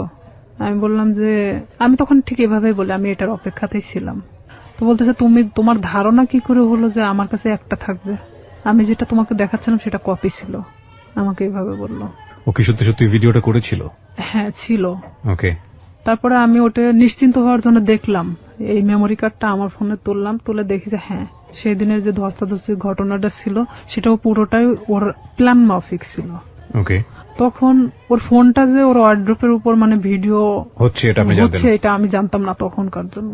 তখন আমি যখন মেমোরি কার্ডটা বাথরুমের মধ্যে ফেলে দেওয়ার পর আমি ভাবি যে এটা নিশ্চিন্তে শেষ, কিন্তু যখন আমাকে ফোন দিয়ে কথাগুলো বলা হয় যে তুই কি জানিস যে এটার আর একটা কপি আছে, তখন আমি না অনেকটা আবার হয়ে যায় যে আমি এখন এর প্রতি আবার কিভাবে বিশ্বাস ধরাবো, আর না হলে তো সে আমাকে এইভাবেই ব্যবহার করতে থাকবে সারাটা জীবন। কারণ তখন আমি বলতাম যে তাহলে তুমি আমাকে বিয়ে করো, যেহেতু তোমার আমাকে দরকার, তাহলে তো আমি তোমাকে ছেড়ে চলে যাচ্ছি না। দেখুন, একটা মানুষ তার সামাজিক সম্মান বাঁচানোর জন্য কত বড় কত ভয়াবহ রকমের রিস্ক নেয়, অথচ আমরা একটা মানুষের সুযোগ পেলেই তার সামাজিক সম্মানকে জেনে না জেনে কিভাবে ক্ষতিগ্রস্ত করি। আমরা ফিরে আসবো প্রিয় শ্রোতা, মাত্র 4 মিনিটের বিরতি নিচ্ছি। 4 মিনিট পরে এই জীবন গল্পে আবারও ফিরছি, আশা করছি আমাদের সাথেই থাকবেন। ছিলাম রিয়া, আপনি যেটা বলছিলেন যে আপনি জানতে পারলেন যে আরো একটি কপি ওর কাছে আছে। হ্যাঁ, আমি তখন এটাই ভাবতেছিলাম যে তাহলে ওর প্রতি আমি আবার কিভাবে এই জিনিসটা বিয়ে করার প্রস্তাব দেই। তখন ও এরকম বলে যে না, আমি পড়াশোনা করতেছি, তো এখন তো বিয়ে করা সম্ভব না, ফ্যামিলি থেকেও তো এখন বিয়ে দিবে না, বিয়ে করার দরকার নেই, তাহলে আমাকে কিসের দরকার, আমরা এভাবে সম্পর্ক চালায় যাই, সময় হলে বিয়ে করে নেব, এই কথা বলে। আমি বলি না, এটাতে আমি থাকতে পারবো না এভাবে, কারণ তুমি যখন চাইবা তখন আমি যাব, আর এভাবে আমারও তো একটা জীবন, আমি না কোনো সময় তো ধরা পড়ে যেতে পারি, আমার পড়াশোনা আছে। তখনও বলতেছে যে তুমি তোমার মতো চলবা, জাস্ট মাঝে মধ্যে আমার সাথে দেখা করবা। আমি তখন রাজি হই না, যে তাহলে আমাকে ছেড়ে দাও এখান থেকে। তো ও বলে কি যে তুই যদি এখান থেকে বের হওয়ার চেষ্টা করিস তাহলে একটাই কথা বলবো, তোর ছোট বোন আছে, তার সাথেও ঠিক একই ঘটনা ঘটবে, আমার যে ছোট। তখনও কি ওই শামীম কি আপনার বড় ভাইয়ের ফ্রেন্ড হিসেবেই আছে? হ্যাঁ, তখনও আছে। তো আমার ফ্যামিলি তো তখনও জানতো না যে তার সাথে আমার সম্পর্ক এরকম চলতেছে। তখন ঠিক 1 বছরের মাথায় এসে আমার ফ্যামিলি জানা যায়। কিভাবে জানলো, মানে আমি যে ফোনে কথা বলতাম, শামীমের নাম্বারটা আমার ফোনে অন্য নামে সেভ করা ছিল, একটা মেয়ে নামে সেভ করা ছিল, মেয়েদের নামে। আমি ফোনটা রেখে গোসল করতে যাই, আমাদের তো বাড়িটা নদীর পাশে, তো নদীতে গোসল করতে যাই, তখন আমার বড় বোন ফোনটা দেখতে দেখতে শামীমের নাম্বারটা, মানে সে দেখে ভাবে যে এই নাম্বারটা সম্ভবত আমার ভাইয়ের ফোনেও দেখছে। আচ্ছা। তখন আমার বোন এই নাম্বারটা নিয়ে এসে তার সাথে মানে অ্যাড করে। আর এই নাম্বারটা এখানে একটা মেয়েদের নামে সেভ করা, তার মানেটা কি? তখন আমার বোনের মানে অলরেডি বাচ্চা হয়ে গেছে, 7 দিন না 8 দিন বয়স। তো সেখানে ও যখন ভাইয়ের সাথে ডিসকাস করে এই বিষয়টা নিয়ে যে নাম্বারটা কার, তখন দেখছে যে এটা শামীমের নাম্বার। তখন আমি যখন বাড়িতে আসি গোসল শেষ করে চেঞ্জ করার পরে আমার ভাই আমাকে ডাকে। সে কিন্তু আমার সাথে কথা বলে না, ডাকতে বলতেছে যে এই নাম্বারটা কার। তখন এক পর্যায়ে আমি মনে চুমকে উঠি, প্রশ্ন করতেছে কেন। তখন আমি না চুপ মারে তাকায় আছি। তখন বলতেছে যে নাম্বারটা কার। তো আমি বলতেছি শামীমের। তো বলতেছে যে শামীমের নাম্বার তোর ফোনে কেন? বুঝলাম তোর ফোনে আছে, কিন্তু অন্য একটা নামে কেন? তখন মানে আমি কোনো কথা বলতে পারি না, চুপচাপ দাঁড়ায় আছি। আমার ভাই আমার একটা থাপ্পড় মারে, এমন ভাবে মারে আমার মানে এই গালটা ফাটে রক্ত বেরোয় যায়। বড় ভাই? হ্যাঁ। তখন আমার মা ধরার পরে বলতেছে যে মারামারি বাদ দিয়ে আসলে ঘটনাটা কি হয়েছে সেটা জানে। তখন আমার মা আমাকে জিজ্ঞেস করলো যে তার সাথে তোর কিসের সম্পর্ক। তো আমি তাদেরকে বললাম যে সে আমাকে পছন্দ করে, আমিও তাকে পছন্দ করি। ঠিক ব্যাপারটা নর্মালি বলে দিলাম। আসলে কি পছন্দ করতেন? এক পর্যায়ে এই 1 বছরের মধ্যে তার সাথে আমি এভাবে মানে পছন্দ হয়ে গেছে যে আমি তো তাকে, সে আমাকে ছাড়তেছে না আর আমিও তার থেকে বের হতে পারতেছি না। তো আমি জানতাম যে আমার লাইফটা এভাবেই চলবে যতদিন হয়তো এখান থেকে সে আমাকে মুক্তি না দিচ্ছে কিংবা আমাকে বিয়ে না করতেছে। আর আমি তখন থেকে এটাই চিন্তা ভাবনা নিয়ে নিলাম যে যেভাবেই চলুক না কেন, যতদিন নিজের পায়ে মানে নিজে না দাঁড়াতে পারতেছি আমি প্রতিবাদ করব না এটা নিয়ে। তখন আমার ভাই আমাকে অনেক মারার পরে বলতেছে তুই জানিস ওর সম্পর্কে? আমি বললাম যে হ্যাঁ আমি জানি। তো বলতেছে যে কি জানিস তুই? তো বলতেছি যে ও যে অনেক মেয়ের সাথে সম্পর্ক ছিল কিন্তু এখন তো নাই, ও আমাকে সবকিছুই বলছে। তো বলতেছে যে ওর যে এখনো রীতা নামে একটা মেয়ের সাথে সম্পর্ক আছে তুই জানিস? তো আমি বললাম যে হ্যাঁ আমি জানি, আমি কিন্তু কিছুই জানি না, তারপর আমি স্বীকার করতেছি যে হ্যাঁ জানি। তো বলতেছে যে তোকে কি বলছে? তো আমি বললাম যে হ্যাঁ তার সাথে নাকি সম্পর্ক ছিল এখন নাই। তো বলতেছে ও যে গত পরশুদিনও আমার সাথে গিয়ে দেখা করে আসলো রীতার সাথে, তোকে এই কথাটা বলছে? আমার ভাই কিন্তু নর্মালি আমাকে এভাবে জিজ্ঞেস করতেছে। তাই আমি বলতেছি হ্যাঁ আমাকে বলছে। তো আমি আসলে তাদের মধ্যে তাল পাকায় দিচ্ছিলাম এরকম যে শামীম যদি আমাকে বলে থাকে তাহলে রীতার সাথে কেন সম্পর্ক? তাহলে শামীম আমার সাথে তাহলে এ ধরনের কি ধরনের খেলা খেলতেছে? তখন আমার ভাই বলে যে তুই আরো একটা বিষয় শুনে রাখ, শামীমের সাথে তুই সম্পর্ক রাখিস না। যতই আমি তোকে মারধর করে যাই করি না কেন, তারপরেও তুই আমার বোন।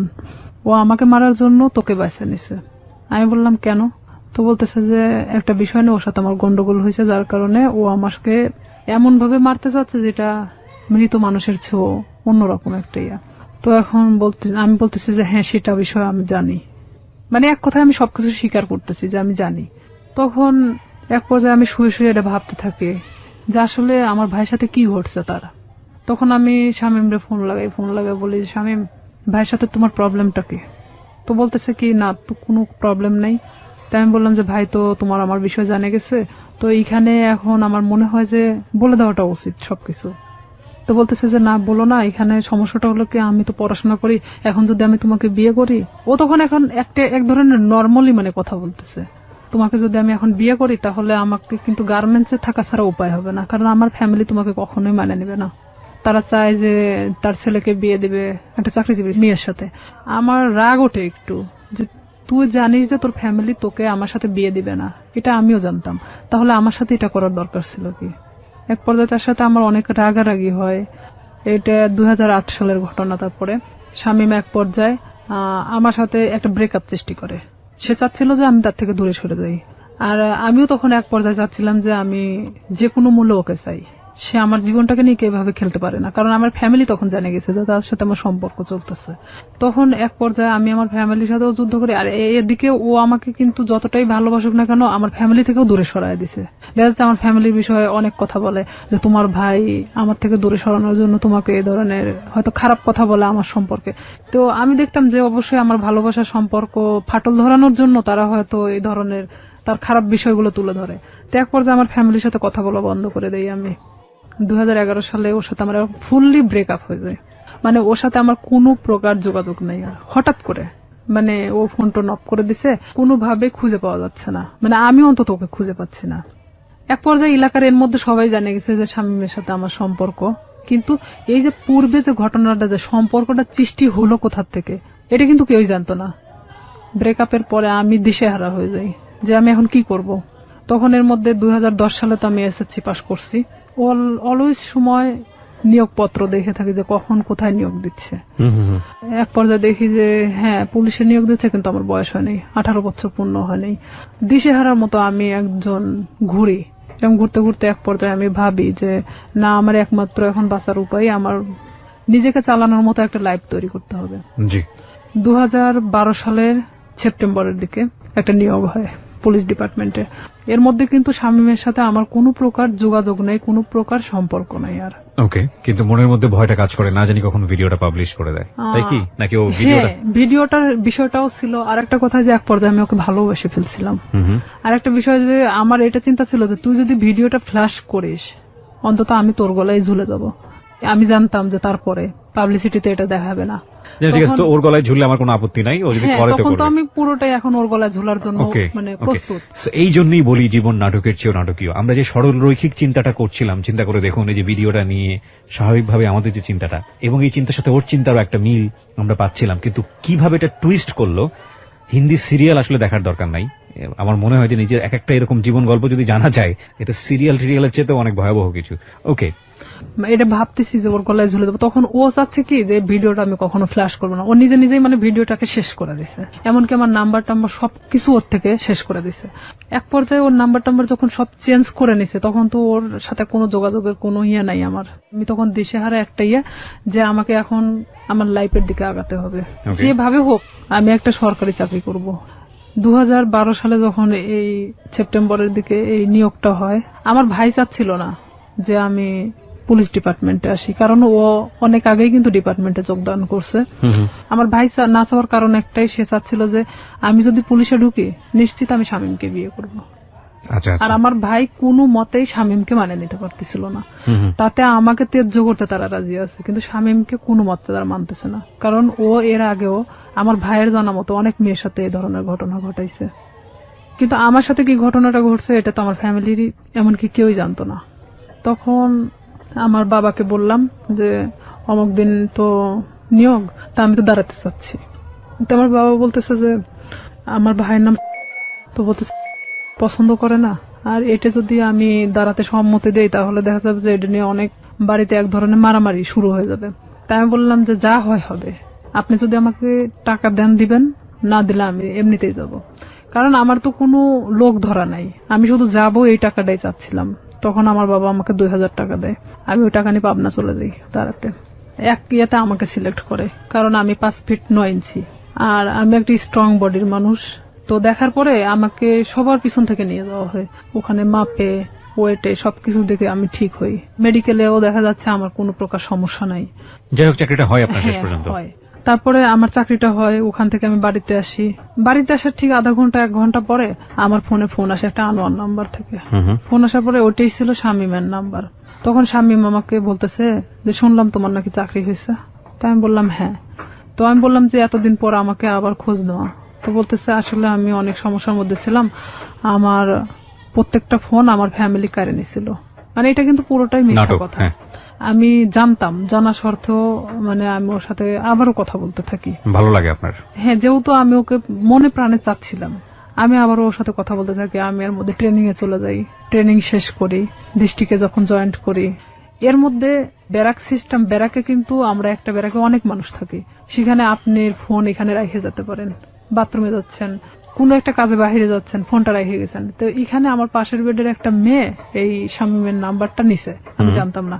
এখন কন্টিনিউ তার সাথে সে কথা বলে, আমি কোথায় যাচ্ছি, কি করতেছি সব আপডেট দেয়। হ্যাঁ, সে জানতো। আমি খালি ভাবতাম যে এটা অলৌকিক ঘটনা, যে আমি কই গেছি, কোন ড্রেস পরে গেছি, সে কিভাবে জানে। ওকে। তার সাথে কিন্তু আবার তাদের মধ্যে একটা ভালোবাসার সম্পর্ক সৃষ্টি হয়ে গেছে সেই মেয়েটার সাথে। পরে আমি তো ওকে বারবার বলি যে দেখো আমি তো চাকরি করি, এখন আমাকে বিয়ে করো। এখন সে কিছুতেই তখন বিয়ে করতে রাজি না। এটা 2013 ঘটনা। 13 শেষের দিকে আমি ছুটি আসি বাড়িতে। আমি ওকে ফোন দিয়ে বলি, আমি এর মধ্যে কিন্তু অনেক গন্ডগোল হচ্ছে ওর সাথে, মানে আমি বিয়ের কথা বলি, সে কিছুতেই বিয়ে করতে চায় না। এদিকে আমার ফ্যামিলি তো মানে শামীমকে নিয়ে তো খুব একটা ডিস্টার্ব ফিল করতেছে। তো আমি এদিকে ওকে বারবার চাপ দেওয়া সত্ত্বেও আমাকে কিছুতেই মানে বিয়ে করতে চাচ্ছে না, তো চাচ্ছে না। তখন আমি বলি ঠিক আছে আমি বাড়িতে আসতেছি, যা করার করব। এই কথা বলে আমি বাড়ি চলে আসি। ফোন দিলাম, ফোন দিয়ে বলতেছি যে আমি তোর সাথে দেখা করতে চাই। ও আমাকে বলে যে আমি দেখা করতে পারবো না। তাই আমি ডিরেক্টলি ওর বাড়িতে চলে গেছি এই ফোনে কথা বলতে বলতেই। কারণ তখন আমি যখন পুলিশ ডিপার্টমেন্টে আসি তখন আমার সাহসটা ছিল অন্যরকম, কনফিডেন্স বেড়ে গিয়েছে। হ্যাঁ, আর আমি তখন চাকরিজীবী একটা মেয়ে। যাওয়ার পরে ও দেখি যে চেয়ারের পর বসে আছে, ওর মা পাশে বসে। ও আমাকে দেখে করলো কি, এক দৌড় রুমের মধ্যে চলে গেল, যাওয়ার রুমটা আটকায় দিল। দেওয়ার পরে ওর মা বলতেছে কি হয়েছে। ওর মারা সবাই তো জানতো আমার সাথে সম্পর্ক আছে। বলতেছে কি হয়েছে, তোমার প্রবলেম কি। আমাকে কিছুতেই ওই ঘরের দিকে আগেতে দিচ্ছে না। আমি বললাম যে আপনার ছেলেকে জিজ্ঞেস করেন, সে আমার সাথে কেন এরকম করতেছে। আপনারা জানেন, আমার ফ্যামিলি জানে, সবাই জানে যে তার সাথে আমার সম্পর্ক, তাহলে কেন আজকে ও অস্বীকার করতেছে। তো বলতেছে এটা তোমার ব্যাপার, কিন্তু আমার বাড়িতে কোনো সিক্রেট চলবে না। এটাও ঠিক, তাদের তো কোনো বিষয় না, তারাও তো আমার সাথে বিয়ে দিতে চায় না। তখন আমি নিরুপায় ওখান থেকে বের হয়ে চলে আসি। আসার পর বাড়িতে আসার পরে আমি অনেক অসুস্থ হয়ে যাই। এক পর্যায়ে আমাকে হসপিটালে নিয়ে যায়, স্যালাইন চলতেছে। এর মধ্যে আমি যে ডিস্ট্রিক্টে চাকরি করতাম ওখান থেকে একটা মেয়ের ফোন আসে, আমার পাশের বেডের একটা মেয়ের ফোন আসে। বলতেছে যে শামীম কোথায়। তাই আমি বলতে শামীম কোথায় মানে। তো বলতেছে যে হ্যাঁ, জিজ্ঞেস করলাম। তাই তো বললাম যে জানি না ও কই আছে। তো বলতেছে যে ও কিন্তু এখানে আসছে অমুকের সাথে দেখা করতে। তাই আমি বললাম আপনি কই থেকে জানলেন। তো বলতেছে আমি ওর সাথেই ছিলাম, আমাকে নিয়ে গেছিল, কিন্তু ও জানে না যে আসলে আমি তাকে চিনি। কারণ চিনার কারণ হলো তার ছবি আমি তাকে দেখাইছিলাম। তা আমি তখন ওরে ফোন দিলাম, কিছুতেই ফোন ধরে না। পরের দিন ও আমার ফোনটা ও নিজে থেকে ব্যাক করছে। ব্যাক করার পর আমি বলতেছি তুই ওখানে গেছিস কেন। তো বলতেছে যে আমি আসছিলাম এমনিতেই একটা কাজে, তাই ভাবলাম যে ওই আপুরে কিছু বলে যাই তোর সম্পর্কে, তুই আমার সাথে এরকম করতেছিস। পরে এখানে ঘটনাটা হলো সেই মেয়েকে একটা শপিং ব্যাগ দেওয়া হয়েছিল, ব্যাগের মধ্যে অনেক কিছুই ছিল। সেটা কিন্তু তারা আবার যে রুমে দেখাইছে, কিন্তু তারা মানে যে দেখাচ্ছে সে কিন্তু জানতো না যে তার পাশের বেডের আর একজন তাকে চেনে। তো আমি যাওয়ার পরে এটা নিয়ে তাকে আমি ফোর্স করলাম যে কেন আপনি তার থেকে জিনিস নিলেন, এটা সেটা বলার পরে তার সাথে এক পর্যায়ে ঝগড়া হয়ে যায়। ভাঙনটা এভাবেই শুরু হয়ে যায়। তার থেকে মানে আমার একটা ঘৃণা জন্মে যায় যে আমি স্ট্যান্ড থাকা সত্ত্বেও সে অন্যজনের সাথে সম্পর্ক করে। তাহলে আমার ভাইয়ের কথাটাই সত্যি ছিল। তখন আমি একটা বাস্তবের সম্মুখীন চলে আসি। আমি তখন আস্তে আস্তে তাকে ভুলতে থাকি। এর মধ্যে যে যতটা ঘটনাই গেছে না কেন পুরোটাই খালি ব্রেকআপের দিকে গেছে, মানে গন্ডগোল, সম্পর্কটা ভেঙে দেওয়া এক ধরনের। এর মধ্যে ওই জেলারই এক থানাতে আমার পোস্টিং হয়। ও ক্রমশ আমাকে এভাবে জিজ্ঞাসা করে তোর কার সাথে আজকে ডিউটি। আমি বলি যে অমুক স্যারের সাথে ডিউটি। ওখানে আমাদের তো শিডিউল বাই ডিউটি হয়। দেখা যাচ্ছে যে আপনার সাথে আমার বারবার ডিউটি হচ্ছে, এটা তো আর আমার দোষ না। ওটা কি তোর অমুক লাগে সেটা লাগে, মানে খারাপ ধরনের আমাকে কথা বলা হয়। আমি বলি দেখো উনি আমার অফিসার আর তার সাথে আমার ডিউটি হয়, এমন কিছু না। সম্পর্কটা তো আপনার ব্রেকআপের দিকে যাচ্ছে, মানে সম্পর্কটা তখনও ব্রেকআপ হয়নি। আবার জোড়া লাগে, আবার ধরেও না ছাড়েও না, এরকম একটা বিষয়, মানে একটা ঝুলন্ত অবস্থা। আবার তর্কাতর্কিও শুরু করে, তর্কাতর্কিও হয়, মানে যতটা সময় ভালো দিকে হয় ততটা সময় আবার খারাপ দিকেও। আমরা শেষের দিকে চলে আসবো প্রিয় শ্রোতা। গল্পটা কোথাকার গল্প, কোথায় গিয়ে দাঁড়িয়েছে একটু চিন্তা করে দেখুন। আমরা শেষের দিকে ফিরে এসে আপনাদেরকে একেবারে শেষ রিয়েলিটি যেটা সেটা জানাবো। এবং আবারও বলবো অনুমান করবেন না, কারণ জীবন গল্পে অনুমান আসলেই অপ্রয়োজনীয় এবং সেটা আসলেই শেষ পর্যন্ত মেলে না। ছোট্ট একটা বিরতি, তারপর ও আমাকে বারবার এরকম খারাপ খারাপ কথা বলে। তখন আমি বলি যে হ্যাঁ আমি ওকে পছন্দ করি, মানে এক কথায় বলে দেয় যে আমি ওই অফিসারকে পছন্দ করি, যে সে আমার থেকে তারপরও সরে যাক এখন। তখন সে কি করে, আমার এলাকাতে গুজব ছড়াইকে আমি নাকি ওনাকে বিয়ে করছি, অথচ তার সাথে আমার কিন্তু কোনো প্রকার সম্পর্ক নেই। তখন সেই এলাকায় ছড়াই দেয় যে আমি নাকি এরকম আমাদের ডিপার্টমেন্টের একজনকে বিয়ে করছি। এই লোকও আস্তে আস্তে এই জিনিসটা জানা যায় যে সে এরকম ইয়ে করতেছে, কারণ তার সাথে আমি অনেক বিষয় নিয়ে ডিসকাস করতাম আগে থেকেই। তখন এই ব্যাপারটা এমন ভাবে দাঁড়ায় যায়, সে আমার এলাকার মধ্যে এমন ভাবে গুজব ছড়ায় দেয়। তখন ওর বিষয়ে আমি বাড়িতে এসে আমার ফ্যামিলিকে পুরো ঘটনা তখন বলি। বলার পরে আমরা থানাতে যাই, থানাতে গিয়ে আমাদের যে অফিসার আছে অফিসারের সাথে কথা বলে এটা বিষয়ে আমরা একটা পদক্ষেপ নেই। নেওয়ার পরে ও তো বাড়ি থেকে পালায় যায়, ওর ফ্যামিলির লোকজনও কেউ ছিল না, কারোকে ধরতে পারে না। পরে স্বামীকে ফোন দেওয়া হয়, মানে স্যার ফোন দেয়, ফোন দিয়ে বলে থানায় আসার জন্য। তো সে এক কথায় যে সে নিরুদ্দেশে, জীবনেও মানে তাকে ধরা ছোঁয়ার বাহিরে, এক কথায় এরকম। আপনি কি মামলাটা করেন নাকি শুধুমাত্র মামলা হয়? জিডি করি। জিডি করেন আপনি? আচ্ছা। আমার কথা যে সে আমার জীবন থেকে সরে গেছে, চলে যাক, সমস্যা নেই, অন্যের উপর দোষ চাপাচ্ছে কেন? পরে সে আমার কাছে অনেক ফোন দিয়ে ক্ষমা টমা চায় যে আমি জীবনে তোমার লাইফ সম্পর্কে কিছু বলবো না, যা হয়েছে হয়েছে, তুমি ইয়েটা উঠায় নাও। তো একদিকে দেখা যায় যে ভালোবাসার ক্ষেত্রে আমি তুলেও দেই সেটা। পরে এটা নিয়ে যার কথা বললাম যে অফিসারের কথা, এক পর্যায়ে সে আমাকে বিয়ে করতে চায়, যেটা সবাই জানে গেছে। ঠিক আছে আমি তোমাকে বিয়ে করব। সে কিন্তু ডাইরেক্ট সাব ইন্সপেক্টর। আমি জানতাম যে সে বিবাহিত না, সে এতদিনও আমাকে কিন্তু বলতো সে বিবাহিত না। ওকে, যেই ভদ্রলোকের কথা আপনি বলছেন তার সঙ্গে আপনার একটা রটনা চারদিকে হয়েছিল। চারদিকে মানে এটা শুধু শামীম ঘটাইছিল। ওকে, তো উনি রাজি হয়েছিলেন এক পর্যায়ে আপনাকে বিয়ে করার রাজি জন্য? হয়েছিলেন এইভাবে যে তার সাথে আমার এর মধ্যে কিছুটা মানে সম্পর্ক এভাবে গড়ে ওঠে যে শামীম যখন এভাবে ছড়াচ্ছিল তখন আমার ডিপার্টমেন্টাল দিক থেকেও ওই যে মেয়েটার সাথে ওর কানেকশন ছিল, সে আবার আমার ডিপার্টমেন্টে এভাবে ছড়াচ্ছে যে আমি তাকে বিয়ে করছি। তা আমার ডিপার্টমেন্টে অনেকেই জানতো যে আমি তাকে বিয়ে করে ফেলছি। তো সেখানে দেখা যাচ্ছে সে আমাকে এক কথায় বলে দেয় যে যেটা ঘটে গেছে তাহলে আমি তোমাকে বিয়ে করবো। ওকে, সো আপনি বিয়ে করেন এক পর্যায়ে? এক পর্যায়ে আমি তাকে আমার ফ্যামিলির অনুমতি নিয়ে বিয়ে করি। আমি বলি এটা আপনার জন্য একটা ভালোই প্রস্তাব ছিল আমি বলবো। আমার ফ্যামিলি বলে যে হ্যাঁ ঠিক আছে, পছন্দ হলে বিয়ে করাটাই ভালো হবে, যেহেতু এটা গুজব ছড়াই গেছে। তখন আমি তাকে বলে যে ঠিক আছে ফ্যামিলিগতভাবে আমরা বিয়ে করবো। সে বলে যে আমরা এখন এভাবে তো ছুটি পাই না, তা আমরা নিজে নিজে করে নিই, পরে আমরা ফ্যামিলিগতভাবে ইয়ে করে নেব। তো এখানে আমি কিন্তু সেটা রাজি হয়ে যাই। ঠিক তার 1.5 মাস থেকে 2 মাসের মাথায় আমি জানতে পারি সে বিবাহিত, তার বাচ্চা বলছে। তখন আপনি বিয়ের আগে তাকে জিজ্ঞাসা করেননি? আমি জিজ্ঞেস করছি অনেকবার, কিন্তু বিয়ের আগে ওইভাবে আমি অতটা ক্লোজ ছিলাম না। ও কি বলেছে যে না আমি বিবাহিত না? না, ও অনেকবার স্বীকার করছে যে আমি বিবাহিত না।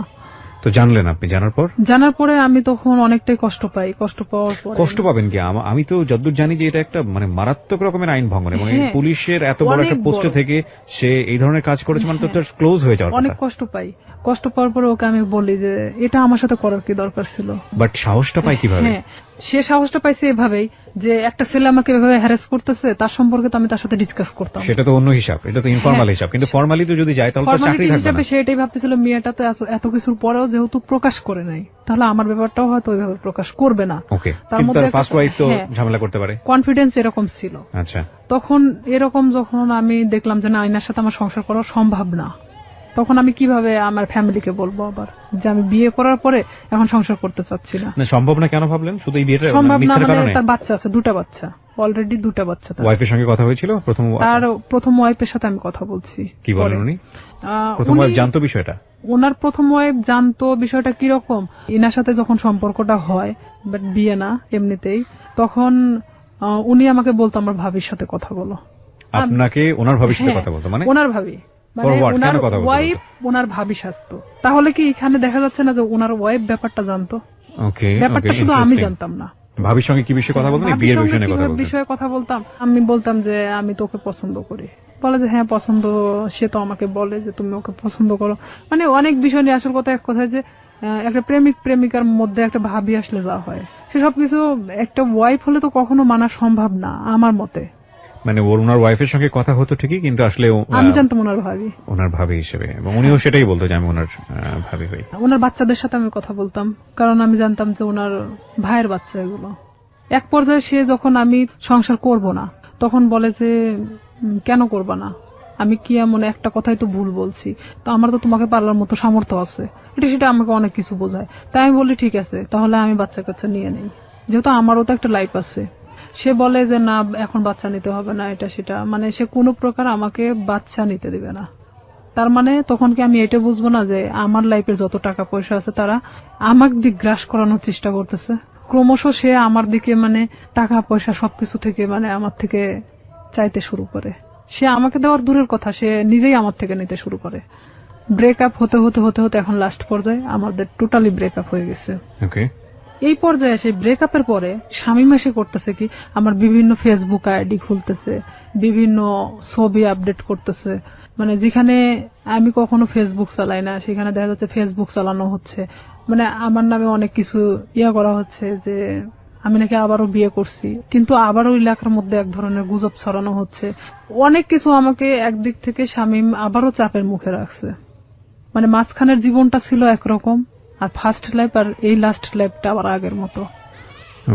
তো এখানে আমি শামীমকে অনেক ফোর্স করি যে দেখ আগে তো আমি অনেক নিরীহ একটা মানুষ ছিলাম, কিন্তু আমি আমার সার্ভিস লাইফ 5 বছর, এখন কিন্তু উঠে দাঁড়ানোর মতো শক্তি আমার আছে। তো আমার সাথে এমন কোনো কিছু করো না যেটাতে তোমারও ক্ষতি হবে বাট সবার ক্ষতি হবে। সো রাইট নাও আপনি যেটা বলছেন যে আপনি যাকে বিয়ে করলেন তার সঙ্গে আপনার ডিভোর্স। হ্যাঁ, ডিভোর্স থেকে আপনি দিয়ে দিয়েছেন? হ্যাঁ, আমি নিজে। আপনি কোনো আইনি অ্যাকশনও নেননি? আসলে কি নিব, নিয়ে লাভটা কি? আমি এটা করছিলাম যে তার নামে আমি জিডি করছিলাম, মামলা করার মানে সিদ্ধান্ত নিয়েছিলাম আমার ফ্যামিলি থেকে। পরে মানে যখন আমার ফ্যামিলি, আমার বড় জ্যাঠা বলে যে যা হবার তা তো হয়ে গেছে, এই জিডি মামলা মোকদ্দমা, তারা আসলে এক ধরনের সরল সোজা মানুষ, তারা চাচ্ছে যে আসলে এগুলো করার কি দরকার, যা হবার তা তো হয়ে গেছে। ওকে, সেখানে তো মামলার দিক থেকে দেখা যাচ্ছে যে সে আমাকে মিথ্যা বলে হয়তো আমাকে বিয়ে করছে, কিন্তু তারপর থেকে তো আমাকে সে মানে ছাড়তে চাচ্ছে না। মানে বিষয়টা জটিল আকার ধারণ করতে সবকিছু মিলে, এই জন্য আপনি আর পরবর্তীতে আবার আগান এখানে নাই। দেখা যাচ্ছে যে আমার লাইফেও অনেক ক্ষতি হয়ে যেত, যে ওনার ওয়াইফ যদি টোটালি না করতে যায়, তার সাথে আমার কোনো যোগাযোগ হয়নি। তাহলে সেক্ষেত্রে আপনি তাহলে প্রবলেমে সেক্ষেত্রে পড়তেন। উনি যদি আমাকে বিভাগীয় একটা মামলা দিত, আমি থাকতে আমার হাজবেন্ডকে সে ফুসলিয়ে বিয়ে করছে, তার হাজবেন্ডও হয়তো এই কথা বলে উঠতো যে আমাকে সে ফুসলাইছিল, কারণ তাহলে সেটার সেক্ষেত্রে কোনো আপনি প্রমাণ নাই। বিপদে পড়তেন। তো সেখানে দেখা যাচ্ছে যে আমার কথাগুলো ভিত্তিহীন ছিল, আমি সবকিছু ভাবে আবারও সেখান থেকে সবকিছু ক্লোজ করে চলে আসছি। এরপরেই কি আপনার পিছনে শামীম আবার দৌড়াদৌড়ি শুরু করে? হ্যাঁ, এখন ও আবারও আমার পিছনে। ওকে বিয়ে শাদী করেনি? ও বিয়ে করছে, বিয়ে করার পর বউ ছাড়া দিছে, তারপরে আবার আপনার পিছনে? হ্যাঁ, এখন ও চাচ্ছে যে আমি। এখন কি করছে? ফেসবুকে আপনার নামে স্ক্যান্ডাল তৈরি করার চেষ্টা করছে। ফেসবুকে স্ক্যান্ডাল তৈরি করাটা খুব সহজ এই কারণে যে আমরা যারা সাধারণ মানুষ আছি, যারা এই অনুষ্ঠানটা শুনছেন, বিশেষ করে তাদের মধ্যে অনেকেই আছেন তারা খুব সহজ সরল। তারা একটা স্ক্রিনশট দেখলেই মনে করেন যে না জানি কি আছে এর মধ্যে, এই ঘটনা ছি। যে আমাদের সবারই একটা বড় সমস্যা হচ্ছে, আমরা সবাই ফার্স্ট ইমপ্রেশনে চিন্তা করি। ফার্স্ট ইমোশন, রাস্তায় একটা ঘটনা ঘটছে, কেউ একজন মার খাচ্ছে, আপনার মনে হবে সে চুরি করেছে, সে কারণে সে মার খাচ্ছে, এবং দৌড় দিয়ে গিয়ে আপনি দুটো মেরে চলে আসলেন। এই যে মনে হওয়ার ব্যাপারটা, এটা আমাদের ফার্স্ট ইমোশন ম্যাক্সিমাম টাইমই রং থাকে। আমরা কখনো বিহাইন্ড দ্য রিজন কখনো চিন্তা করি না, কজ কিংবা প্রুফ বিহাইন্ড দ্য রিজন কখনো চিন্তা করি না। একটু ঠান্ডা মাথায় 2 মিনিট ভেবে যে ওটার প্রতি আমাদের রিয়াকশনটা কি হবে সেটা জানাই না। কোন একটা পোস্ট দেখলাম, ইচ্ছা মতো গালিগালাজ। কিছুদিন আগে, আমি নাম মেনশন করবো না, আমাদের খুব বিখ্যাত প্রিয় একজন ক্রিকেটার তার বোনকে নিয়ে ছবি দিয়েছে ফেসবুকে, সেখানে আস্তাগফিরুল্লাহ, মানে এত বাজে কমেন্টস। এই যে মেন্টালিটিগুলো না, এই মেন্টালিটিগুলোর প্রধানতম কারণ হচ্ছে আমরা ফেসবুকটাকে খুব হালকাভাবে নেই। আমরা মনে করি যে এখানে একটা কমেন্টস দিলাম, দিলেই কি না দিলেই কি, এমন একটা জগৎ, এটার সাথে বাস্তবের কোনো যোগাযোগ নেই। কিন্তু এটা ভুল, কারণ দিন দিন এটা এত বেশি ক্রাউডি একটা প্লেস হচ্ছে, এখানে আপনি যেটাই করেন না কেন, যাই করেন না কেন, সেটা কিন্তু একটা ছাপ রেখে দেয়। ভুল করলেও সেটা একটা ছাপ রেখে দেয়, এবং একই সাথে ভালো করলেও সেটা একটা সম্মান বয়ে নিয়ে আসে। আমরা কেউই ভুল শুদ্ধের ঊর্ধ্বে না, কিন্তু এই যে স্ক্যান্ডাল তৈরি করা কিংবা একজনের নামে বদনাম রটানো, একজনকে বিপদে ফেলা, এটা করা ওটা করা, এই ব্যাপারগুলো না খুব সহজেই করা যায়। কারণ আমরা যদি বলি, আমাদের বাঙালি সেন্স এই জিনিসগুলো খুব ইন্টারেস্টিং। আমরা দেখবেন যে কেওয়াস পছন্দ করি। সিম্পল একটা উদাহরণ, মাটি খোঁড়া হচ্ছে, সেখানে 10 জন লোক দাঁড়িয়ে থেকে দেখছে, আপনিও দাঁড়িয়ে থেকে দেখছেন, নতুন কিছু নেই, বাট আমরা খুব কৌতূহল প্রবণ একটা জাতি। তো সেই জায়গাতে যখন এই ধরনের কেওয়াস তৈরি হয়, বিভিন্ন মানুষ সেই কেওয়াস তৈরি করার সুযোগ নেন, কারণ কেওয়াস খুব অতি সহজেই তৈরি করা যায়। তো এই ফেসবুকে স্ক্যান্ডাল করাটা খুবই ইজি, এবং স্ক্যান্ডাল করে ফায়দাও খুব সহজভাবে নেওয়া যায় আর কি। তো আমাদের মতো মানুষ, বিশেষ করে আমাদের রিয়াদের মতো মানুষ, তাদের জন্য, তাদের ফিউচারটাকে নষ্ট করার জন্য এই ধরনের স্ক্যান্ডাল এটা খুব কাজে লাগে। কিন্তু একটা কথা হচ্ছে কি ভাই, দিন শেষে গড জাস্টিফিকেশন বলে একটা ব্যাপার আছে, ঈশ্বরের মার, হ্যাঁ, এবং এটা খুব ভয়াবহ। ঠিক আছে, একজন মানুষকে বিপদে ফেলার জন্য আপনি যদি কোনো চেষ্টা করে থাকেন, তাহলে নিশ্চিতভাবে আপনি ধরে নেন আপনিও সেই বিপদে পড়বেন। আপনি মূলত আজকের এই অনুষ্ঠানে এসেছেন আপনার এই কথাগুলো খুলে বলার জন্য। আপনি একজন ভিকটিম, এবং আপনি যাদের হাতে আইন শৃঙ্খলা রক্ষা করার কাজ, তাদের মধ্যে কাজ করেও আপনি একজন ভিকটিম। এবং আপনার পুরো পরিচয়টা আমি এখানে গোপন রেখেছি। আপনার যে নাম আপনি ব্যবহার করেছেন সেটা ছদ্মনাম আমি বললাম, এবং বাকি যাদের সঙ্গে ওনার সম্পর্ক, তাদের কাউকে আমরা এখানে ফ্ল্যাশ করিনি বা এক্সপোজ করিনি। তার প্রধানতম কারণ হচ্ছে আমাদের সামাজিক অবস্থা। প্রচন্ড সম্মান আছে আমাদের যে পুলিশ বাহিনী, তাদের চেষ্টার প্রতি, তাদেরকে আমি রেসপেক্ট করি আমাদের এই অনুষ্ঠান থেকে। সেখান থেকে এসে আপনি সৎ সাহস নিয়ে আজকে এখানে এই বিষয়গুলো বলে গেলেন, এবং আপনি লাস্টে এই কথাটাও বললেন যে শামীমকে বিরত থাকার জন্য, নইলে আপনি বাধ্য হবেন কোন একটা অ্যাকশন নেবার জন্য। অ্যাকশন নিব বলতে নিছি তো, অলরেডি অ্যাকশন নিয়ে নিয়েছে। অলরেডি ও আমাকে এমন ভাবে হ্যারাস করতেছে, দেখা যাচ্ছে 2 টাকার নোটের উপর আমার নাম্বার, বিভিন্ন জায়গা থেকে আমাকে ফোন দিচ্ছে, ফোন দিয়ে বলবে কি কয় টাকা দরকার, কয় টাকা দিয়ে থাকবেন, মানে এই ধরনের আমাকে কমেন্টস করা হচ্ছে। কি অ্যাকশন নিয়েছেন আপনি? ঈদের পরের দিন থানাতে যাওয়ার পরে আমি স্যারকে সব কথা খুলে বলি, মানে আবারও সেই জিডি করা হয়। জিডি মামলা করেননি? জিডি মামলা করেছেন? আমি আসলে করতে চাই না, যে মামলা করলে আমাকেও যেতে হবে তারিখে বেল পাই যাবে, ও ঠিকই আবার আগের মতো আরো হয়তো ভয়ঙ্কর হতে পারে। তো আমি সাধারণ জিডি করছি এর কারণে যে ওকে বোঝানোর জন্য। তো এখন জিডির কোনো অ্যাকশন কি হয়েছে? হ্যাঁ, আমি ওনার সঙ্গে ওদের বাড়িতে আসি, মানে আমাকে দেখার পরেই ও বের হয়ে চলে যায়, মানে এমন ভাবে বের হয়ে চলে যায়, ওকে মানে আমি যে দেখা দিচ্ছি দিতে দিতে ও মানে মোটরসাইকেল নিয়ে টান দিয়ে চলে যায়। আচ্ছা, এখানে জিডিটার বিষয়টা আমি যত জানি, জিডিটা একটা সময় এনকোয়ারি হয় এবং এটা যদি সত্যতা পায় তাহলে অটোমেটিক্যালি মামলায় রূপ নেয়। মামলায় রূপ নেয়, কিন্তু এটা ঘটনাটা হলো কি যে আমি স্যারকে এভাবে বলছিলাম যে যেহেতু আমার লাইফের পিছনের ঘটনাগুলোতে আমি কোনো অ্যাকশন নেইনি, তো আমি চাচ্ছিলাম যে শুধু এখান থেকে বিরত করার জন্য। এখানে যেহেতু আমার ফ্যামিলি কিন্তু এখন আমার পাশে নাই, এক পর্যায়ে আমি ডিভোর্সের পরে পুরোটাই আমার ফ্যামিলি থেকে ভিন্ন আছি, তো কেউ যেহেতু আমার পাশে নাই সেখানে তো আর আমার লড়াই করে কোনো লাভ নেই। আমি চাচ্ছি যে সে যেন আমাকে ডিস্টার্ব না করে, তাহলে তো আমি ফুললি আমার মতো জীবনযাপন করতে পারতেছি না। আমি আমার ফ্যামিলির উপর নির্ভরশীল না, আমি অন্য কারোর উপর। সবাইকে একটা বিষয় সতর্ক করছি, যারা আজকের এই অনুষ্ঠানটা শুনছেন, আমি জানি অনেকেই সতর্ক হবেন না, তারপরও দুই একজন তো নিশ্চয়ই হবেন, সেজন্যই বলি কোন ধরনের কোন ডকুমেন্টস বা কাউকে যদি আপনার মনে হয় যে আপনি তাকে হেয় করবেন, যে কোনোভাবে হোক সামাজিকভাবে হেয় করবেন, সেই রকম কোন ডকুমেন্টস যদি পাবলিকলি আপনি ওপেন করেন, ফেসবুকে হোক বা অন্য যে কোনো কোথাও হোক, আপনি যদি ওপেন করেন without his or her permission, যাকে আপনি এটা ওপেন করছেন, যাকে আপনি এক্সপোজ করছেন, যাই করেন না কেন, আপনি যদি তার অনুমতি ছাড়া এটা করেন, সেটা কিন্তু আইসিটি অ্যাক্টে আপনার এগেইনস্টে খুব কঠিনতম একটা মামলা হয়ে যাবে। এবং আপনার কিন্তু কোনো জাস্টিফিকেশন নাই একটা মানুষকে, সে ভুল করুক বা অন্যায় করুক, ন্যায় করুক, তার কোনো প্রুফ দিয়ে আপনি সেটা ফেসবুকে একটা প্রচারণা চালাবেন। কারণ সামাজিক মর্যাদা যদি ক্ষতি হয়, সেই সামাজিক মর্যাদা ক্ষতির ঘানি কিন্তু আপনাকে টানতে হবে, এবং এগুলো কিন্তু নিয়ম আছে, আইন আছে। সুতরাং কোন ধরনের মন্তব্য করা থেকে শুরু করে, কাউকে হেয় করা থেকে শুরু করে, এবং ফেসবুকে এমন কোন কারো বিরুদ্ধে কোনো ডকুমেন্টস, সেটা প্রোপাগান্ডা ছড়ানোর জন্য হোক বা কারো বিরুদ্ধে কোনো ফায়দা নেবার জন্য হোক, যদি আপনারা কখনো এটা করে থাকেন কোনো মেয়ের বিরুদ্ধে, কোনো ছেলের বিরুদ্ধে, যার কোনো বিরুদ্ধে, তার মানে আপনি বিপদে আছেন। সুতরাং এটা প্লিজ করবেন না, কারণ সে যে কোনো মুহূর্তে আপনার এই বিষয়গুলোকে ইস্যু করে আপনার এগেইনস্টে মামলা করতে পারবে। আপনারা যদি মনে হয় এরকম কাজ করে কাউকে সামাজিকভাবে হেয় করবেন, তাহলে মোদ্দা কথা হচ্ছে আপনি নিজে নিজের বিপদ ডেকে নিয়ে আসছেন। সুতরাং সচেতন হন। আজকে হয়তো রিয়া জিডি পর্যন্ত থেমে আছে, কিন্তু আমি বিশ্বাস করি বাংলাদেশের পরিবর্তন আসছে, অনেক রিয়া জিডির কথা চিন্তাও করবে না, তারা সরাসরি মামলা দিয়েই বসবে। এবং এসব বিষয়ে মামলায় কিন্তু বাংলাদেশ সরকার খুবই খুবই খুবই অ্যাক্টিভ। অনেক ধন্যবাদ, আপনি এখানে সাহস করে এসেছেন। আপনার মাধ্যমে একটা মেসেজ আমি আজকে সবাইকে দিতে চাইলাম, এবং সেটা মনে হয় অনেকেই পেয়েছেন। আমরা সবসময় একটা কথা বলবো যে একজনের জীবন গল্প আরেকজনের শিক্ষা হোক। কাউকে কোনোভাবেই ছোট করাটা আমাদের মূল উদ্দেশ্য নয়, এবং মূল টার্গেটটাই হবে সে যেই হোক না কেন, তাকে আলটিমেটলি, সে যত যদি ভিকটিমও হয়, সে যদি কাউকে অপরাধও করে, তাহলে তাকে সঠিক পথে নিয়ে আসা, এবং সেটা সুন্দরভাবে। একটা মানুষকে শাস্তি দেওয়াটাই মূল কথা নয়, একটা মানুষ যাতে শাস্তি না পায় তাকে সুন্দর করে বুঝিয়ে বারবার সেখান থেকে ফিরিয়ে নিয়ে আসা। উনি শামীমের ক্ষেত্রে সেটা করে যাচ্ছেন। শামীমকে শুধু একটা আজকের অনুষ্ঠান থেকে একটা কথাই বলার আছে, সেটা হচ্ছে it is the highest time. আমি জানি আপনি এই অনুষ্ঠানটা শুনতেছেন, আমি আপনাকে রিকোয়েস্ট করব, আমি জানি আপনি সমাজে অনেক ভালো কাজ করেছেন, হয়তো বা আপনি আপনার ব্যক্তিগত জায়গা থেকে, আমরা সেগুলোকে রেসপেক্ট করি। আপনি ওনার লাইফে যেভাবে লেগে আছেন, সেটা উনি যেটা বললেন সেটা যদি আমরা মেনে নেই যে সত্য, আমি জানি আপনাকে যদি বক্তব্য দিতে দিতাম তাহলে তো আপনার পক্ষ থেকে কোনো বক্তব্য ছিল, কিন্তু যেহেতু আপনারা স্বামী স্ত্রীর সম্পর্কে নাই, সুতরাং দুজনের জায়গা থেকে, ওনার জায়গা থেকে আমি যতটুকু সত্য নিয়েছি, এই জায়গা থেকে শুধু এতটুকুই বলার আছে, আপনি নিজেকে নিবৃত করুন, থামুন এখানেই, নইলে আপনার জন্য ভবিষ্যৎটা হয়তোবা সুখকর হবে না। কারণ উনি এরপরে হয়তো রেগে গিয়ে বড় কোনো স্টেপ নেবেন। আমরা চাই আপনারা সবাই ভালো থাকুন। আজকের মতো শেষ করছি প্রিয়